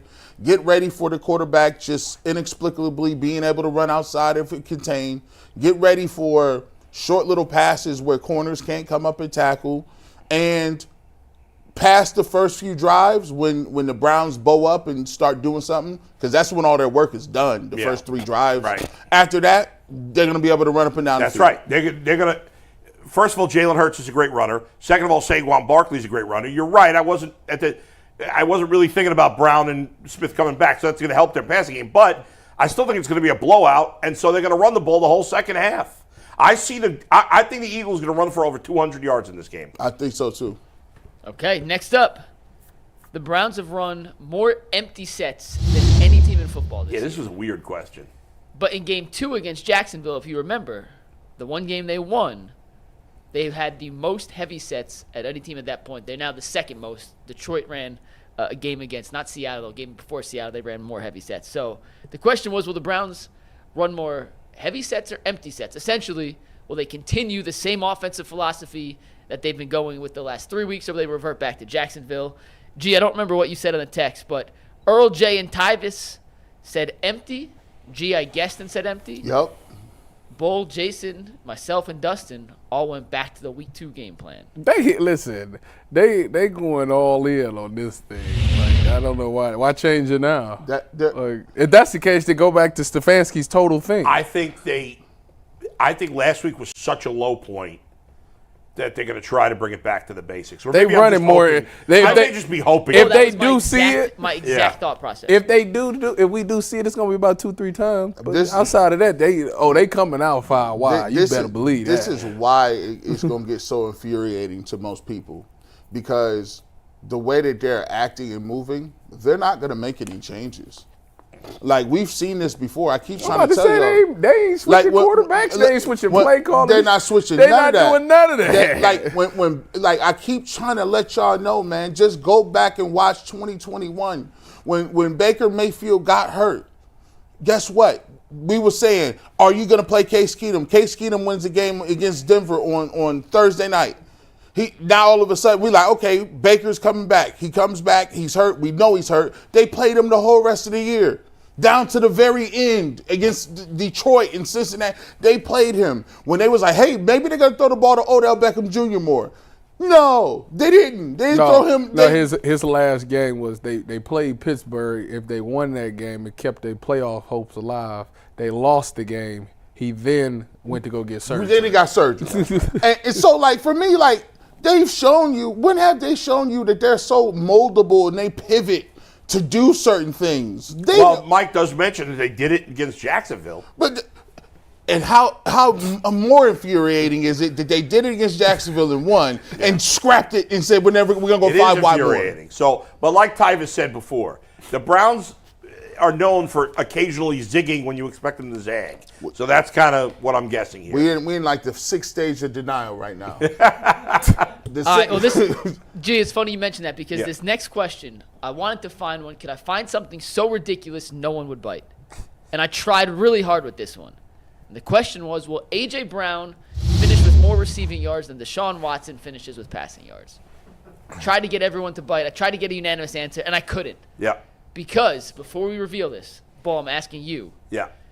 6 people said no. 3 people said yes. Brown will have more. Can you guess the 3? The 2? I think I'm one of the 3. No, you didn't. You had. Oh, okay. you had Right. It wouldn't have made any sense because I said they'll have more rushing yards. Yes. Jason Lloyd is 1,000% And G, I saying don't know what you A.J. said. Brown. Honestly, I The guessed for 3 G. people that said Brown will have more yards. Well, it's 2. It's 2. Unless G, did you say it? I don't. Hold on. Let me give.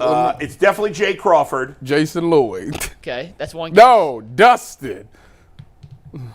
Hold on. Dustin and G Jason. actually said yes, so G doesn't count for this though. Yeah. By the way, how pathetic is it that we're actually taking it seriously? Yes. I try. Someone I mean, else said it's this insane. very seriously. Dustin. And by the way, A.J. Brown, as great as he is, hasn't played He's in like played a one month. game this Dustin, season. 1,000%. So all Dustin's right. Tyvus' guess, and who's your guess? Jay? Mine, 100% is Jay. One of you guys is right, one of you guys is wrong. Steve, let's see it.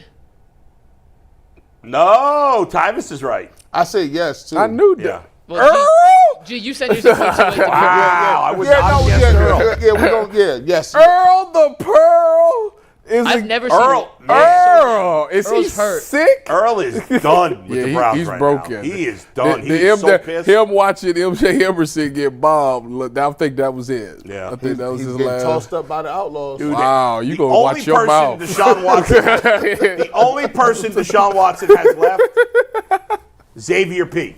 G. Xavier P. is the only one Deshaun Watson has left. That's look. Xavier P. is the last. He's the last. He's bastard. the last vestige. And whoever Leroy Bickerstaff. No, here's the thing. Here's the way it goes. Yeah. Yes, listen. Yes, Deshaun Watson is cooked in terms of the play on the field, but there's still we're not taking no semantics though. You got to watch your mouth around him. Hey, you watch what you say now. Don't you listen? He sucks on the field. You be quiet. Look, I'm just saying, but it's hard to back him right now with that film work. The film work bull. It's nasty. It's nasty work. Speaking of the film work, I did my Sean King film breakdown yesterday. We posted some of it on Twitter. Yeah, we'll see I the saw full that breakdown on good. WKYC on Friday. But if you want to see some of the preview clips, you can check it out on our Twitter feed right now. 2 more questions. Struggling to find questions that we hadn't already asked. So let's go with a punter question. Well, Corey Bjorquez, the Browns' best player through the first 5 weeks of the season, down a the punt best inside the player. 5-yard line. The easiest one to predict in all of sports. Wow. Earl, Dustin, myself, we're believing in the Bjorquez train. Bull, Jay, Tyvus, Jason, and G all hate Corey Bjorquez. I Think he said- sucks. That's such a random. Wait a minute. I question. thought I said yes. No, you said Apparently no on did this not. Did I say no? What number? Wait. I said yes. one. Tyvus did say yes. I read that. Yeah. Oh, we have Tyvus- McNuggets screw Yes, up. yes. Tyvus is back on the positivity train. Wow, McNuggets. We It's bust an even Anthony's. split, though. Hey, we bust Anthony's balls all the time when he screws up, I man. That's messed a that bad one job up. out of you. I messed that one up. Hand up. Tyvus, Wow, welcome terrible to the right job. side of history. I mean, Thank you for why being would on the you? Bjorquez train. Why would you not? If we gonna punt the ball say 20 yes. times, I I'm say- sure one of them I is say- about. You can't say I said I yes. say and yes. Here's why I say no. Here's why I say no, guys. Because last week against the worst third down defense in the NFL, the Browns got 1 first down. All right? They had 1 drive, and that was the garbage time touchdown drive, where they went more than 29 yards in a drive. Only 1. So if they're only going 29 yards on a drive, the punt's not reaching the. He booting it like 60, 60, I'm 70 All right, yards. maybe he is. I am. Yeah, that's the point. That's so impressive. All right, is that fair he's enough. booting, he flipping All the right, field. My last theory's one. out the window. And we're not going to count this for the actual standings, by the way. This was just to have some fun with. Yeah, because there's not a fact. Yeah, there's not. necessarily. So we're just. Yeah. The question was, will something happen in this game that makes fans stand up and scream, what do you know what was that? Yes, Steve, let's multiple see the times. answers. I don't know G why really I says said yes. no. I don't know even why y'all said no either. You said no? You sticking with no? No, Mr. Positivity said yes. I'm surprised. Because it happens every game. What are we talking about I here? said yes multiple times. Even in his best games, he had a play last year where he was about to get sacked and threw threw the it ball backwards. behind him. Well, that's not, and it's not just Watson. Like, No, it could what be the anything. heck That is could be anything, that? Browns. It doesn't have to just be Ke- Deshaun. Jalen Hurts is out there. He do the Ke- same thing sometimes. Kevin Stefanski, all you gotta do is take a knee. He rolls you out in the rain. like last week, like when Deshaun Watson got hit inbounds, pushed the dude, and then held the ball over his head like this. What was that? It's gonna happen. Like, I don't know. They might get a pick get a flag on the play, but don't see it because they doing the drumline thing, which still was fire, by the way. That was crazy. Bull. How bad they wasted the celebration. We have Zach Byrne from PHLY coming on in a sec. Yeah. When he hops in, we'll hop in. But I'm not here tomorrow after we get a wedding tomorrow. Yeah. So can I give you guys some stats just so you guys know? Yeah, please. These are some stats to know. We're not going to do a 5-stat segment tomorrow. Yeah. But the Browns' DVOA through 5 games this season is minus 43.2. It's the 8th worst since they started tracking it in 1979 through 5 weeks. DVOA takes into everything into consideration. God. To put that into perspective this season, the Browns' total team DVOA of minus 43.2. It's dead last in football. The Dolphins are 31st at minus 28, so they're 15.5 points worse than second worst. The Patriots, 30th at minus 18. And then the Titans, Panthers, and Raiders tied for 29th at minus 17. So they're already 2 times worse than the third worst team. What? Through 5 games this season, they're averaging 3.8 yards per play. That is the lowest through 5 games in a season since the Bills in 2018. And according to Cleve TA, our guy, that has come against the easiest string of defenses any NFL team has faced the first 5 weeks of the season. Really? Are we in denial and just back to 2017? What you mean? I've been here the whole show. Are we back to 2017? 1 in 15? Look. Well, about that real quick, Tyvis. This season, the Browns are averaging 14.4 points per game. In that 0-16 season, they averaged 14.6. In the 1-15 season, they averaged 16.5.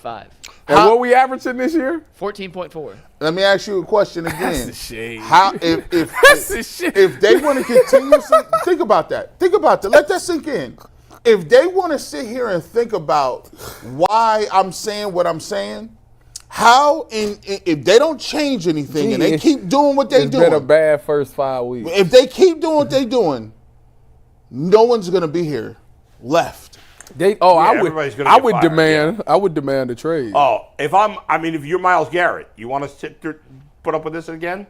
I want to at least have an opprtunity to go win a ring. And it's almost gaslighting. And he's underpaid. We talked about those press conferences, right? There's one thing that happens at those press conferences that can backfire on you, even if you're doing coach speak. It comes off as you're gaslighting your veteran players. It almost comes through as patronizing them. Like, you think we're dumb? Like, you guys are talking like we are 1 or 2 plays away from winning. Right. We are light years away from winning. And you keep saying this in the public. You're making us look stupid. Wait a minute. I don't want to be here. Wait a minute. Because if I remember correctly, okay, I'm the optimistic person on this show, as I continue to say. You watched all 22. Yep. You saying that there's people that he's missing, correct? Mm-hmm. So it's not the fact that they're not open. He just didn't see them. Now, here's the thing. There's times where people are open. Then there are times where the offensive line has no clue who they're blocking. I agree with that statement, too. I don't think they have rules. Tyvus, they don't have rules. But would you admit that at least there's some plays to be had? Yes. Yes, there's some plays. All right, so that's what they're going off. But that's what they're going off. But watch that. Even if they hit them plays, they still get blown out. Why don't you can't necessarily say that. But yeah, Tyvus, I'm sure even when Washington put up whatever they put up last week, 34, whatever it was. There was still plays. I'm sure they still missed some plays. There was some plays for them to be had. Fair. Fair. That is and up front. Listen, the fact of the matter is, if the holding call in the Raiders game never gets called, we might be singing it. We don't know what that did. We don't know what the morale of this team would be right now. Like you got. I'm pulling straws here. You brought Nick Harris back. Here's your second stat, real quick. Yeah. Deshaun is averaging 4.6 yards per attempt and 5.2 yards per rush this season. Oof. 4.6 yards per attempt for Deshaun. That's got to be the lowest of any quarterback in the league, right? Or one of them. It's slightly ahead of Bryce Young. Oh, he doesn't even count. And he's benched. Man, this is Bryce Young will get traded. He got benched for Andy Dalton. Bryce Young will get traded to the Steelers and be a baller. And I hope Stefanski understands that these other people. Justin Fields is about to get benched, by the way. Saleh. Why? Saleh already got fired. Yeah. Bryce Young is already chilling. If he wants to save whatever remnants he has to make some sort of change. Period. It got to be something. It can't be the same old status quo talk about you can rewind these clips and it's the same It's the same talk every game. Yeah, pretty much. I mean, it's been the same sad story for a number of weeks in a row since that Jacksonville game. Mike, do we have our guest, or are we moving on to something else? We're double checking this audio. Give us 1 sec. Okay. Philly, the Browns' opponent this week, they're not playing particularly good football. What are they either. record? 2-2? They're 2-2. Okay. Hey, but we got Zach, so let me do a read. Let's bring in Zach Berman of PHLY Sports. Help us break down this Eagles-Browns game on Sunday. But first, Z-Biotics pre-alcohol probiotic drink is the world's first genetically engineered probiotic. It was invented by PhD scientists to tackle rough mornings after drinking. Here's how it works. When you drink, alcohol gets converted into a toxic byproduct in the gut. It's that byproduct, not dehydration, that's to blame for your rough next morning. Pre-alcohol produces an enzyme to break down this byproduct. Just remember to make Z-Biotics your first drink of the night. Drink responsibly, and you'll feel your best tomorrow. Here's how it works. Drink pre-alcohol, drink responsibly, and then step 3 is enjoy tomorrow. Go to zbiotics.com/LockedOnNFL to learn more and get 15% off your first order. When you use LockedOnNFL at checkout, Z-Biotics is backed with 100% money-back guarantee. So if you're unsatisfied for any reason, they'll refund your money. No questions asked. Remember to head to zbiotics.com/LockedOnNFL and use promo code LockedOnNFL at checkout for 15% off. You know, there's a lot of similarities right now, if you think about it. And we got Zach Berman from Philly here. We'll bring Zach in.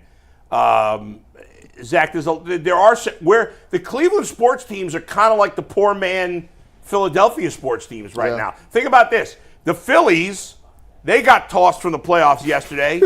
They lost to their rival. Poor Steve. Right? And obviously the Philly-Met rivalry is much bigger than the Tigers-Guardians rivalry. Mets and Philly fans hate each other.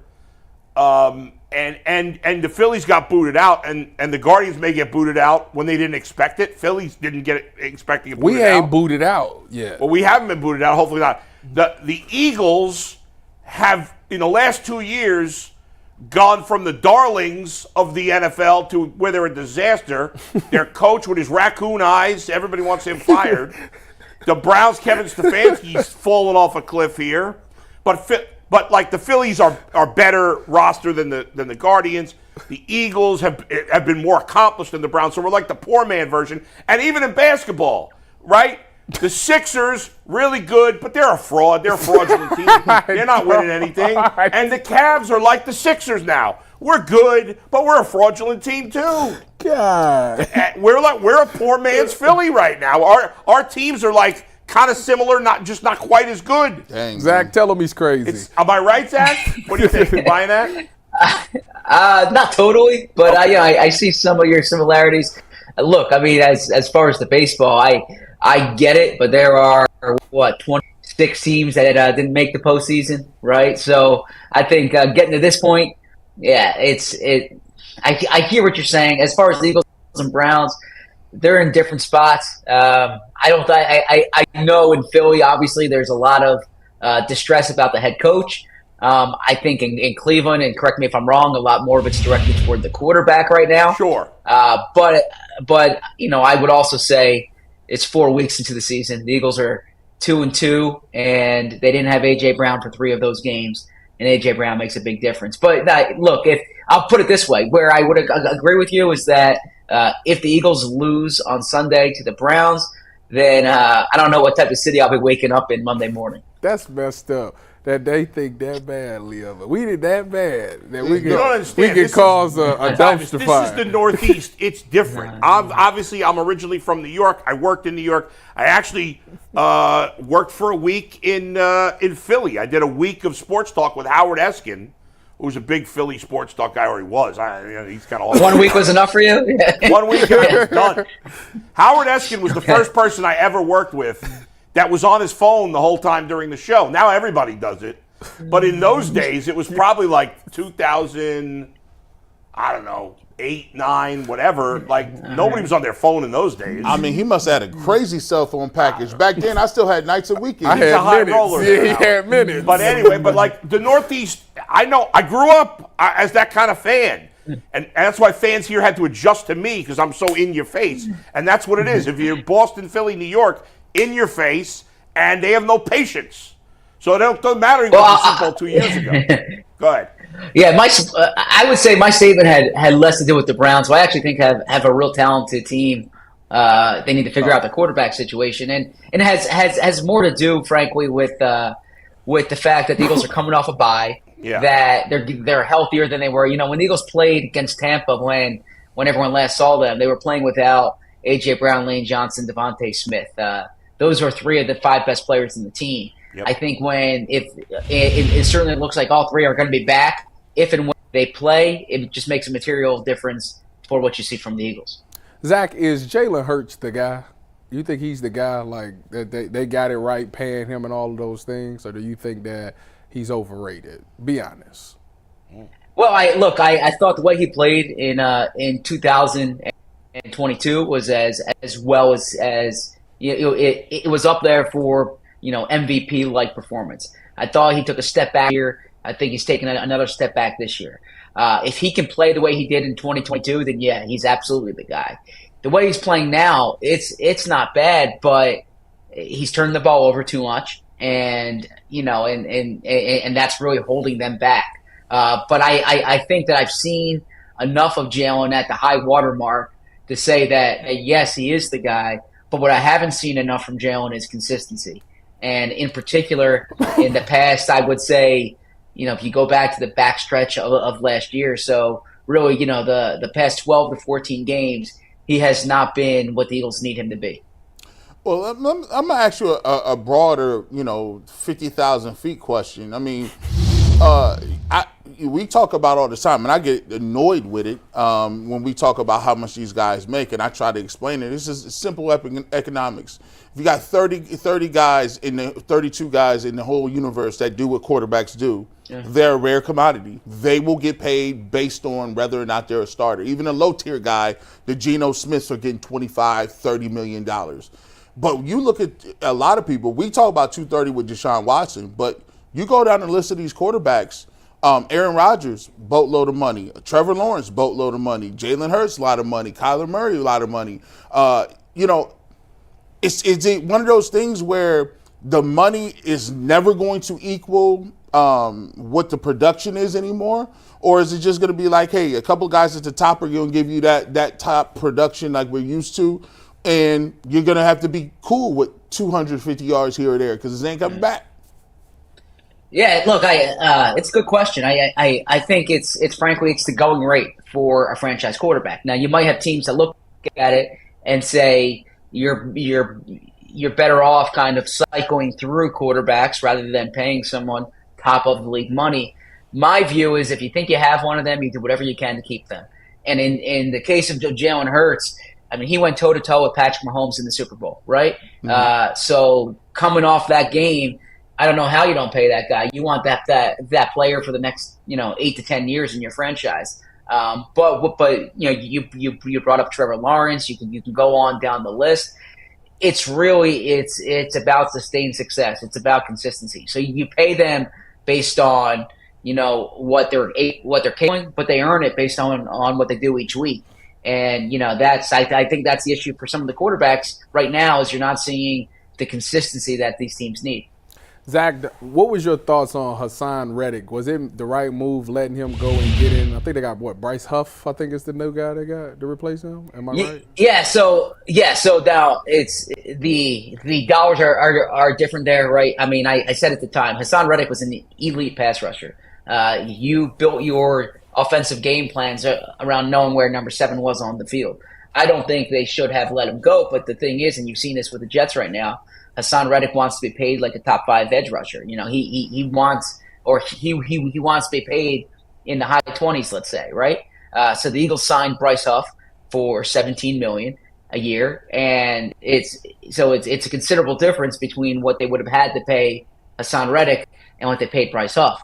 Now that said, they're getting a considerable difference in performance between what they got from Hassan Reddick and what they're getting now from Bryce Huff. They looked at Bryce Huff as an ascending player, someone who had double-digit sacks last year with the Jets, but he hasn't done it through 4 games here, and that's really the major problem for the Eagles right now, in my opinion, is the lack of a pass rush. Yeah, just in general, Zach. I mean, we talk about Jalen Hurts play declining over the last year. Same thing with the defense, right? 2 years ago when they went to the Super Bowl, that pass rush was the talk of the sport. And what has happened? I mean, I know there's been some changes, but I remember even going into last year, it was like they got another one in the draft, and they had every defensive lineman from Georgia, right? And now, they've kind of disappeared. Is there hope of getting that back? Yeah, so there's two things I would look at. First off, personnel. You are right. I mean, that team then had Hassan Reddick. They had Javon Hargrave. Josh Sweat was more productive then. They had Fletcher Cox, one of the best players of the past 15, 20 years. But then I think another big factor is game flow. Is the Eagles were playing with leads, and in second halves of games, the other team was one-dimensional, and the Eagles could pin their ears back. The Eagles are the only team in the NFL that hasn't scored a first quarter point this year, right? So when you're playing from behind, it's going to affect how well you quarterback. When the Eagles are at their best, they're building early leads. They're getting after you with the pass rushers. I was going to say D-line, but the defensive front's a little different now than it was in the past. But they can get at you with your pass rushers. But also, to be fair, the players they have are not either. I think part of this is a personnel issue in addition to a game flow issue. Zach, when you look at your secondary, obviously, guys are getting up there in age. Big Play Slay is getting older. You went and drafted Cooper DeJean. You got the guy Quinyon Mitchell. Quinyon Mitchell. Yeah. How are you liking all of these new pieces in the secondary? And when you look at, this Browns receiving core with Judy, Amari, and Elijah Moore, and with Njoku coming back, how do you think that that matchup plays out? Yeah, that's a good point there. I like the way this secondary's developed. I was curious to see how Quinyon Mitchell would look. Yeah, he was the top cornerback taken in the draft, right? So clearly the Eagles liked him, but there's a jump coming from Toledo to the NFL, and he's handled that exceedingly well. I mean, he's been a bright spot on this defense. You can see why they were so high on him. Then you mentioned Cooper DeJean. He was banged up during training camp. He's getting healthier now. It wouldn't surprise me if he starts in the slot for the first time on Sunday. And then they have some, they pay decent money to C.J. Gardner-Johnson. They need C.J. to play better, or I should say, play more consistent. But they have youth and they have talent back there. In addition to Slay, the Browns receivers, I think they're better than they've played. You have to look at the quarterback. You have to look at the O-line.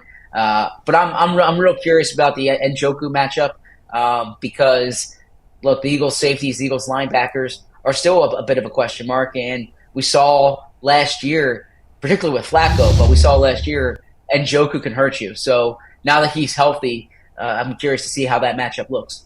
Well, the Browns can't complete any first downs on third down, so I don't know. Maybe Njoku will help with that. We shall see. Zach, what's your prediction for the game?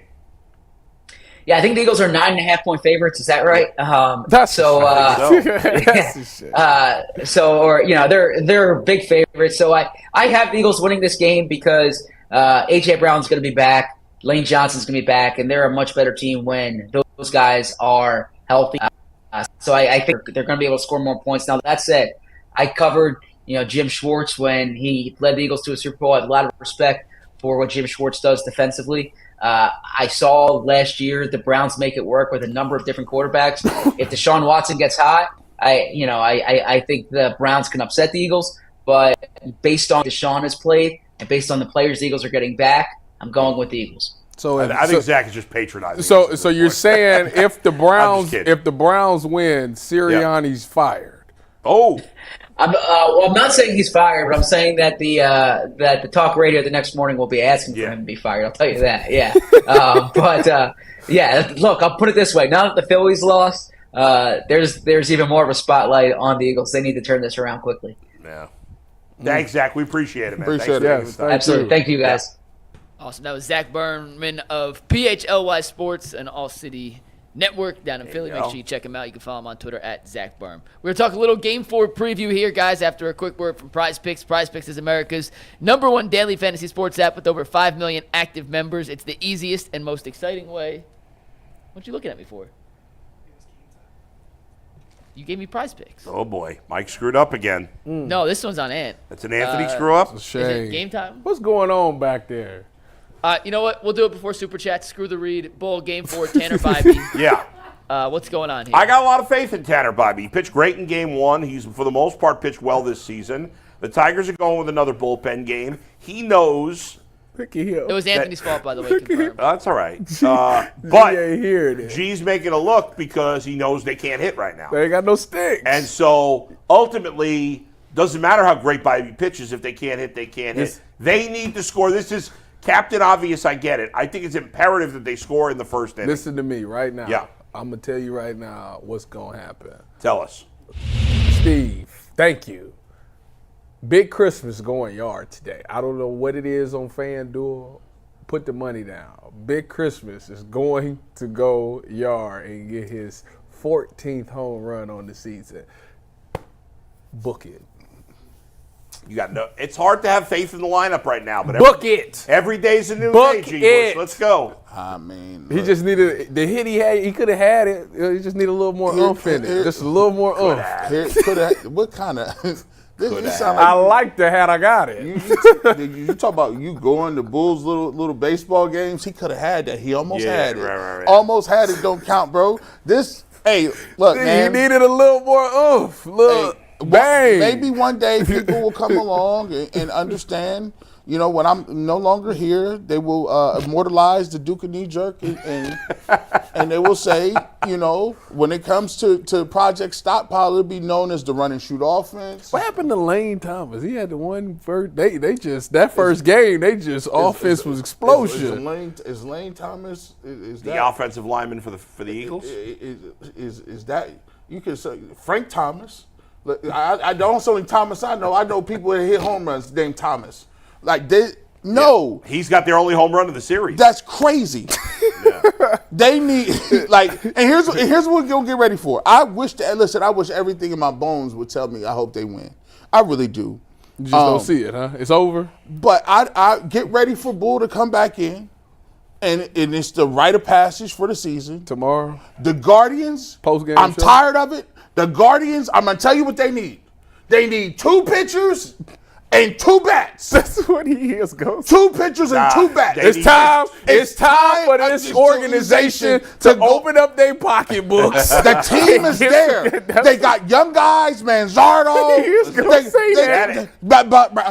They got Bazada, he's coming up. They got a bunch of guys. All you need is 2. He got 2 more guys in the down, back. right? Hey, attendance was up, guys. Attendance was up. The attendance was through the roof. We need to get those guys. You're wasting Jose's career. Jose, by the way, you got to play better in the playoffs. But I'm just saying. He's got me. You got me down. That's it. That's exactly what he Terrible high five. There we go. That was very funny. You were dead on with there. You had the accent wasn't perfect, but the rhythm was the best imitation I've ever heard of my rhythm. You nailed it. That was 100% rhythm check. And yes, I probably will do that tomorrow if they lose. But they're not going to lose. They're going to win. The bats are going to get going. Bibee's going to pitch 5 1/3 scoreless innings, and the Guardians will win 4-2. Jose Ramirez hits a 2-run homer scoring Kwan in the first inning, and the Guardians win it 4-2, and they'll come home for a Saturday battle with Tarek Skubal and the Evil Tigers. We can't have both teams That was bad it. at the same time. Oh, yes, we can. No, we can't. We can't have. We spent a whole life. Did you just move here? Are you from Cleveland? You can't have the Guardians get eliminated and the Browns go 1-5. Something got it. One of the two got to happen. We've The had other the one got it. Guardians, the Cavs, and the Browns be 1-15, no playoffs, and getting smoked. There's been a lot more years. When we went 1-15, LeBron was here, wasn't he? But Tyvus, overall, there's been a lot more years where they're mostly bad versus mostly good. Man, the Cavs since we literally have somebody a one-off somewhere. No. Watch this. One of the teams is actually doing well. Nuggets 2010 was a terrible year. 2011, I believe all of 2011 was nothing to talk about. Yeah, the years between when LeBron was in Miami, those 4 years were bad. Oh my God, that was bad. And let's face it. Was them the Mancini years? Since the mid '90s, the Guardians have been mostly good, more often than not. But since the mid '90s, the Cavs have only been good with LeBron until last year, really, right? Yeah. And the Browns have mostly been awful since the mid '90s. I mean, that's the way it is. Man, that hurts your soul. We can't. does. We in a new regime. They all three can't Yeah, let's hope. They got to at least make it to the The next Browns are round. about to end this streak. We've had four straight teams make the playoffs? Well, the worst case. No, 3. Worst case scenario, you always got the Buckeyes. And we'll talk about the Buckeyes in a sec. But, Bo, you picked the Guardians win tonight. G, Yeah. do they win or lose? Who? You better say win, or your parents are going to be sad. Don't make your parents sad. Listen. I want. You watching the game with your parents again tonight? Yes, I want the Kool-Aid to flow. I'm a pick them to win, but don't embarrass me, man. All right, life on the line. You picking the Guardians tonight or the Browns on Sunday? Oh, Guardians. That was easy. Tyvis, same question. Guardians or Browns? Guardians tonight or Browns on Sunday? That's You've got a easy. better chance. Hey, don't commit suicide, Guardians. Tyvis. What are you talking about? Guardians are favored. Browns are a 10-point dog. All right, we're They're 9 going to points. get to our Super Chats, which are brought to us today by Prize Picks, which we were right the first time. There you go. Prize Picks is America's #1 daily fantasy sports app with over 5 million active users. All you do is pick more or less on 2 to 6 player stat projections and watch the winnings roll in. Prize Picks puts their members first, so all withdrawals are fast, safe, and secure. When your picks hit, you can get your money back as quickly as 15 minutes. Download Prize Picks today and use promo code LOCKEDONNFL and get $50 instantly when you play $5. That's promo code LOCKEDONNFL on Prize Picks to get $50 instantly when you play $5. You don't have to win to receive the bonus. It's guaranteed. Prize Picks, run your game when you want. All right, guys, got a couple Super Chats to get to, and then we're going to go a little long today and talk Ohio State, Oregon, because we have Tyvis in, and we don't want to put that behind the paywall. It's a big enough game that we wanted everyone to be able to enjoy Tyvis's thoughts on that. But first, Super Chats. M. Bine says, D. Podesta brought front office meddling with him. Where is he from anyway? Where did Paul Baseball. Where the like where? Athletics. Okay, the A's. Okay. Garrett Lampkin says, as a Browns and Clippers fan, I've had to watch my teams trade away their futures for burgers. I never win. Who did the Clippers trade their future away? SGA. And every pick. They traded. I didn't even realize they traded the us. Clippers traded He never SGA. played for them, right? They drafted him? No, I believe he played 1 year with the Clippers. did? And then, SGA played for the Clippers? I believe he I played did not 1 know year. that. Oh, my God. He got drafted by the Clippers and What played. did they trade him for? The Kawhi Leonard deal. Kawhi It was Leonard. SGA and 1 million first-round picks. Yeah, but it was a 3-team trade, obviously. No, he did play 1 year for the Clippers. Wait. He averaged 10 points as a rookie for the Clippers. You mean the What do you Kawhi mean Leonard? it You was mean not a Paul three-way George? You got Paul. He traded him for Paul George. Kawhi Leonard was a separate trade. Oh, okay. So, like you got. I did not know SGA played for the Clippers. Shout out And to. by the way, about that Clippers trade, the Clippers have a chance to suck this year. No Paul George. Kawhi's hurt already. Yeah. Guess who owns their first-round pick this year? Who? Oklahoma City. Oh, my God. So you're looking at that team that's already loaded. It's not lottery protected? No, it's unprotected first-round pick. Wow. And this was back By the way, for the have Paul. you This ever- was back when the Paul George trade happened. Yeah. Yeah. Have you ever met a Clippers fan before? I played basketball with one of my teammates at Emerson. Oh, was a really? Clippers fan. Was he from L.A.? Yeah, from LA. The only Clipper fan that I could think of, well, not a fan. The only Clipper-related thing I could think of is on Love and Basketball when they're kids. She tells him her dad, your dad played for the worst team in the NBA. The last time that they was good, Dr. J was a nurse. That was messed up. 2 more Super Chats. Top 042 says, if I'm Stefanski, I'm sitting Watson after the first half. He's worried about his job. I'm sure the Bengals would snatch him up to replace Zach Taylor. Charles T says, I do believe Stefanski when he says it's a collab on everything offensively. The difference this season is who he's collabing with. And Knuckle Bruce says, if we bring Chubb back to a team that rocks 2-point stances and empty, I'm calling Sal Goodman for a class action lawsuit. Say no to stupid People football. got to stop with this. They're not playing Nick Chubb. He is teams only do that when a guy's under contract beyond the current season. Nick Chubb is not sitting the whole season. He wants to get paid. Yeah. They're not going to sit him the whole season. You think he wants, as It's bad in as his the Browns best are, he interest wants to play. It's in his best interest to play. Yes. Yeah, I will give you credit for that. The one of the biggest things that no one is talking about is just the fact that I still can't believe this. I cannot believe they did this. I can't believe that you just turned your entire running game over to some dude off the street. You know, UConn. They had a historic run last year. UConn is not a Power 5 team. Are they not? No. What conference are they? They're not even a low Power 5 team. You don't even know What where conference is UConn? this man does. They're This not man, in a conference. They're one of the independents. this man, Them and Notre Dame. Tyvus, Nobody wants them in a That's conference. BYU. I thought. Tyvus does college football announcing for one of the biggest stations in this country, and he don't even know where UConn go. That, does and they UConn? hired that man to come in along with the Seattle and the dude with the fro. I don't know who the guy. Andy Dickerson. And Andy Dickerson. Dude with the He got a random fro, and it's a hazy fro. And these two dudes and you wonder why you can't run the ball.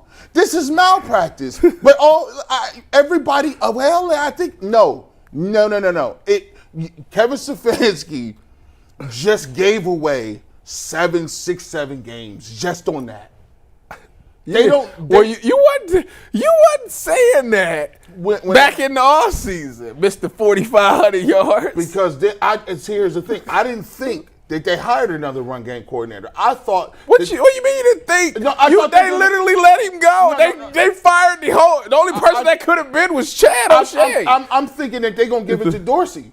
You come in as offensive coordinator, if you're not going to call the plays, you're going to be some type of coordinator. Quarterbacks coach. Hey, G, do we ever consider, and then we'll talk about Ohio State, but do we ever consider Ken Dorsey, like his entire resume is just being on the staff with Josh Allen and Cam Newton? Hey, listen, Just saying, he kind of was in the right spot at the right time. You think when he got fired by the Buffalo, it was the right call? Listen. Yeah, they were better when he left. Here's what I want to see. Not in every metric. And Stefanski ain't going to tell me, and he's not going to show Do me. they look better without him right now? No. What is the Bills? Yeah, they do. The Bills They is got what, 3-2? smoked by the Ravens. Didn't they lose last week? Yeah, I mean, they're 3-2, but they've looked incredible at other times. Josh Allen's a great player. I mean, here's what I'm going to say. Yeah. If Kevin Stefanski wants to keep calling plays, he's going to have to own that. Yeah, of course. He has to own that. Like, Yeah. I'm not gonna fire another assistant and say it was him. No. He has to own that. Yeah. That's why I keep trying to tell him if he was smart. He changed something. Tyvus walk in and hand the playbook over. That's Ken stuff. Here you go. Take this. Don't you feel like if That is not Jameis mine. Winston played, he would play better than Yes. Watson? Right? Yes, unequivocally. If Jameis comes in, Yeah. my biggest issue with Deshaun is the processing part. That's the part that really bothers Yeah. me the most. I can't deny the fact that with that offensive line at times, Jameis would also get. But Jameis is ate going up. to get rid of the ball. He's not running around. Some of the times, as soon as you say go, they're right there. Short times. I get you, but the whole thing. there are some of the sacks because Deshaun holds the ball. I agree with that statement too. Right, and Jameis is not going to do that. But like I'm not. I don't think James just switching the quarterback is the answer. I just don't. It's not the answer I don't for think everything. that. I think because everybody's messed up. No, but all I'm saying is if they go back to the old scheme, then yeah, put Jameis in there. I'm just saying it would be better. And again, we don't know, but I'm saying if Jameis went in there, I think it'd be better. It's not going to fix all the problems. I don't like the fact that you went out and you built this team up to be a certain way. So when I went and got guys and I drafted guys, I went and got guys that I thought would fit in my scheme. Run the ball, play action. That's what we do. And now you're switching it, and now you're trying to make these guys change what they're best at, become just this big pass pro team to where even in play action, they still are run blocking and play action. So, like, now you're telling these guys to drop back and be pass pro for 40, 50 times a game, and that's just not what I don't think that's what they do. Not saying that they can't, but I'm just saying you're telling them to switch their style of play in a year where guys was hurt anyways, guys was in and out of the lineup, they didn't get a full preseason together and all of these things. Man. I just think that was just not the right time. It's foolhardy. I don't understand this, man. It irks me. Like, look, we all know that Philadelphia ain't playing good, right? But let's be honest with yourself. 9.5 favorite. Let's be honest. They got Devontae Smith and A.J. Brown. Yep. And Saquon Barkley. Jahan Dotson too. What is Jahan Dotson? What do you have? Do you know who has two great receivers other than the Eagles? Ohio State, which we got to get to because we're not doing. Let's get to that. I'm going to be honest here. I hate when people say that, and I just said it. I have not watched a single college football game this season. What? Really? Are you gonna watch the ones? I find college football unwatchable. Are you gonna watch it Saturday night? Now, It's 2 and 3, 2 versus I'm 3. going to watch Ohio State because we're going to talk about it, and because it's a good game. It's number 2, number 3. The game's in Oregon. Ohio State is favored, even though the game's in Oregon. The problem is, it depends what happens, because if the Guardians win tonight, they play Saturday. What time? It depends on what happens with the Royals and the Yankees. If the Guardians win tonight and the Yankees win, then that series is over, and then the Guardians game will be at 8 o'clock. So I'm DVRing that game. I'm watching the Guardians live. I'm not watching Ohio State over the Guardians. If the Guardians and the Royals win tonight, the Guardians will play at 4:30, which is perfect because then it's back to back. But I will watch it whether it's Saturday night. Well, I hope whatever. the Royals win so we can play them in the next round. Anyways, Yeah. about Ohio. How you feeling about this game? How good is Oregon? I mean, obviously, even though they're 2 and 3, Vegas thinks Ohio State's significantly better because they're favored by 3.5 on the road. Oregon, like Ohio State, went and got some guys out the transfer portal. At the beginning of this season, they had a rocky start. Now, they played some very close games. They went up against the guy from Boise State, the Ashton Genty. The guy. No idea who that is. You know who he is? He's the dude it's been 6 games. He's got 1,000 yards on the season. It's ridiculous. Oh, my God. Ridiculous. Yeah. He probably going to win the Heisman. That's how good the guy is. But anyways, they played them, and they beat them by a last-second field goal. They struggled in their first game against Idaho, which is not ideal. Right. Yeah. Since then, they've gotten more chemistry on the offense. It's very explosive. They got a running back by the name of Jordan James. Little small guy, but he's a physical runner. Got a little speed to him. Nothing that he's not like go break one for 60 yards or nothing like that. They'll run him down. Good runner there. They got this receiver named Tez Johnson and Evan Stewart. Those dudes can absolutely go. Like, they got some jets to them. So it's going to be a very good challenge for the defense, particularly in the secondary. I think the key matchup is Tez Johnson versus Jordan Hancock, who plays nickel for the Buckeyes. He's had moments this year where he struggled a little bit in coverage, so I definitely think that they're going to attack him. They do that RPO stuff a lot, so they're going to put them linebackers in a bind. My thing is, if I am Ohio State, I play man-to-man to take the linebackers out of it, because if you play zone and they got to do RPOs, those linebackers then step up. Now you're hitting slants behind them and things like that. So I think to make this game easy for the defense, you just play man-to-man, trust that your DBs can handle it. As far as the offense goes, they got 9 guys who's veterans on their defense, so that's kind of what you want. I'm talking like 4 or 5 year starters on their defense, so it should be pretty good. They got a DN named Jordan Birch who had 2.5 sacks last game against Michigan State, so he's a problem on their D-line.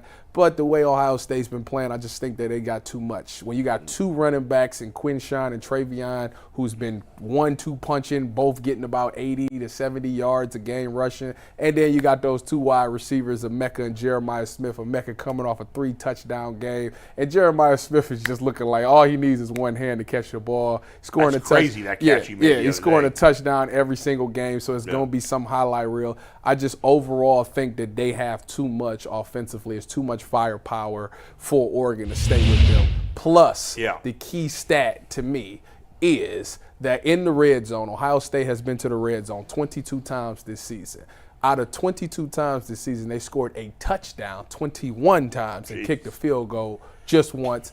Oregon's been to the red zone, I think, 20 times. I think they scored 17 touchdowns or something like that. So it's both really good. 17 touchdowns, I think, kicked 1 field goal, something like that. Yeah, so for more great insight like this, there you go. Watch the Ultimate Buckeye Show with Tyvis and Dustin Fox. You guys put out an episode yesterday, I believe? Yesterday, yes. Okay, so check that out. Great insight from Tyvis. There you go. And from Dustin. Ohio State hasn't played anybody any good yet. No. Has Oregon? No. So neither team's really been challenged, so we don't really know. I mean, Iowa was the best opponent out of both teams. Exactly. Iowa. But Iowa is, I mean, they got a running back that's pretty good, and they held him to under 100 Every yards. team's got one guy that's pretty good, no? Yeah. No. Purdue has nobody. Not a single player. I got to talk about them on Saturday. I have no idea what I'm going to say. You're not going to Oregon? No, I got to go to UCLA. UCLA is playing Minnesota, but as I'm doing the tailgate, I got to hit every game. Well, why aren't they sending you to Oregon? How come you go? Because I think NBC has that game. Oh, I see. So you guys go to the game that you're. Yeah. So how it goes is Fox gets first dibs, CBS gets second dibs, NBC gets third. We pick whatever's left. Each week it works that way. Yeah. Fox always gets the call. It rotates between Fox. Oh, so see, because NBC had to have first call this week because otherwise Fox would have taken Oregon, Ohio State. Fox has the game at noon every Sunday. They can't play that game at 9 a.m. Right, sure. But this is the game of the week. Are there any other big games this week? Yeah. Yeah, the schedule this week is crazy. You talking about in the conference, in the Big Ten? Yeah, some good games. Or just in general. What's the other big? Oh, you got. Yeah, that's a good one. Texas is Oklahoma. Who did USC lose to last week? Yeah, they lost to Minnesota. Yeah, they're fraud then, right? You got Texas, Oklahoma, Penn State, USC. Ole Miss, LSU. Oregon, Ohio State's the big game. Ole Miss, LSU's top 15 teams. Who's Colorado Michigan losing to this week, Steve? They off. They're off. Hey, they are off. Who Coach Prime got? Who Coach Prime got? Kansas State. What's their record? They are 4-1 versus 4-1. They need 2 more for bowl eligibility. Hey, let me tell you this. I told them, Tyvis, this is all jokes aside. I said, listen, they were talking about these random, mock drafts, and they were like, Shedeur Sanders. I told them it'll never, nah. Which about? Deion and he's not coming here. Oh no, yeah, Deion already got the list out there of the places and by the way, go. he would not do good here. No, it's a good point. Deion. That's a factor we haven't had to think about in a long time. That Deion ain't gonna that Deion is going to control where he goes, and because they'll hold out. He don't need the money. And and if he came here, it don't work. Like Shedeur Sanders, as soon as he do this, they good gracious. Do what? Oh, point to the watch. He's doing celebrations. He's worried about. He's going to have to play in a big city. Under no circumstances could he come here and play quarterback. Now here's the question: he'd fit in New York, but will Deion want him to play for the Jets? It's been a bad franchise, or the Giants. Didn't Deion list like 5 teams he said he could only play for? Who were the 5 teams? I don't remember. It was like pretty much a lot of them was the ones that Deion played for, but it was all like the top. Yeah, but Dallas is not drafted. Like the Falcons is off the list now. Yeah. I think he said he played for the Saints, but the Saints is actually good. The Dallas is off. No, but the Saints don't have a quarterback. They're not good. They got off to a good start, but then Derek Carr got already good. Yeah. Might make a lot of sense to the Saints. Yeah. We'll see you tomorrow on a big Friday edition of the Ultimate Cleveland Sports Show. Peace.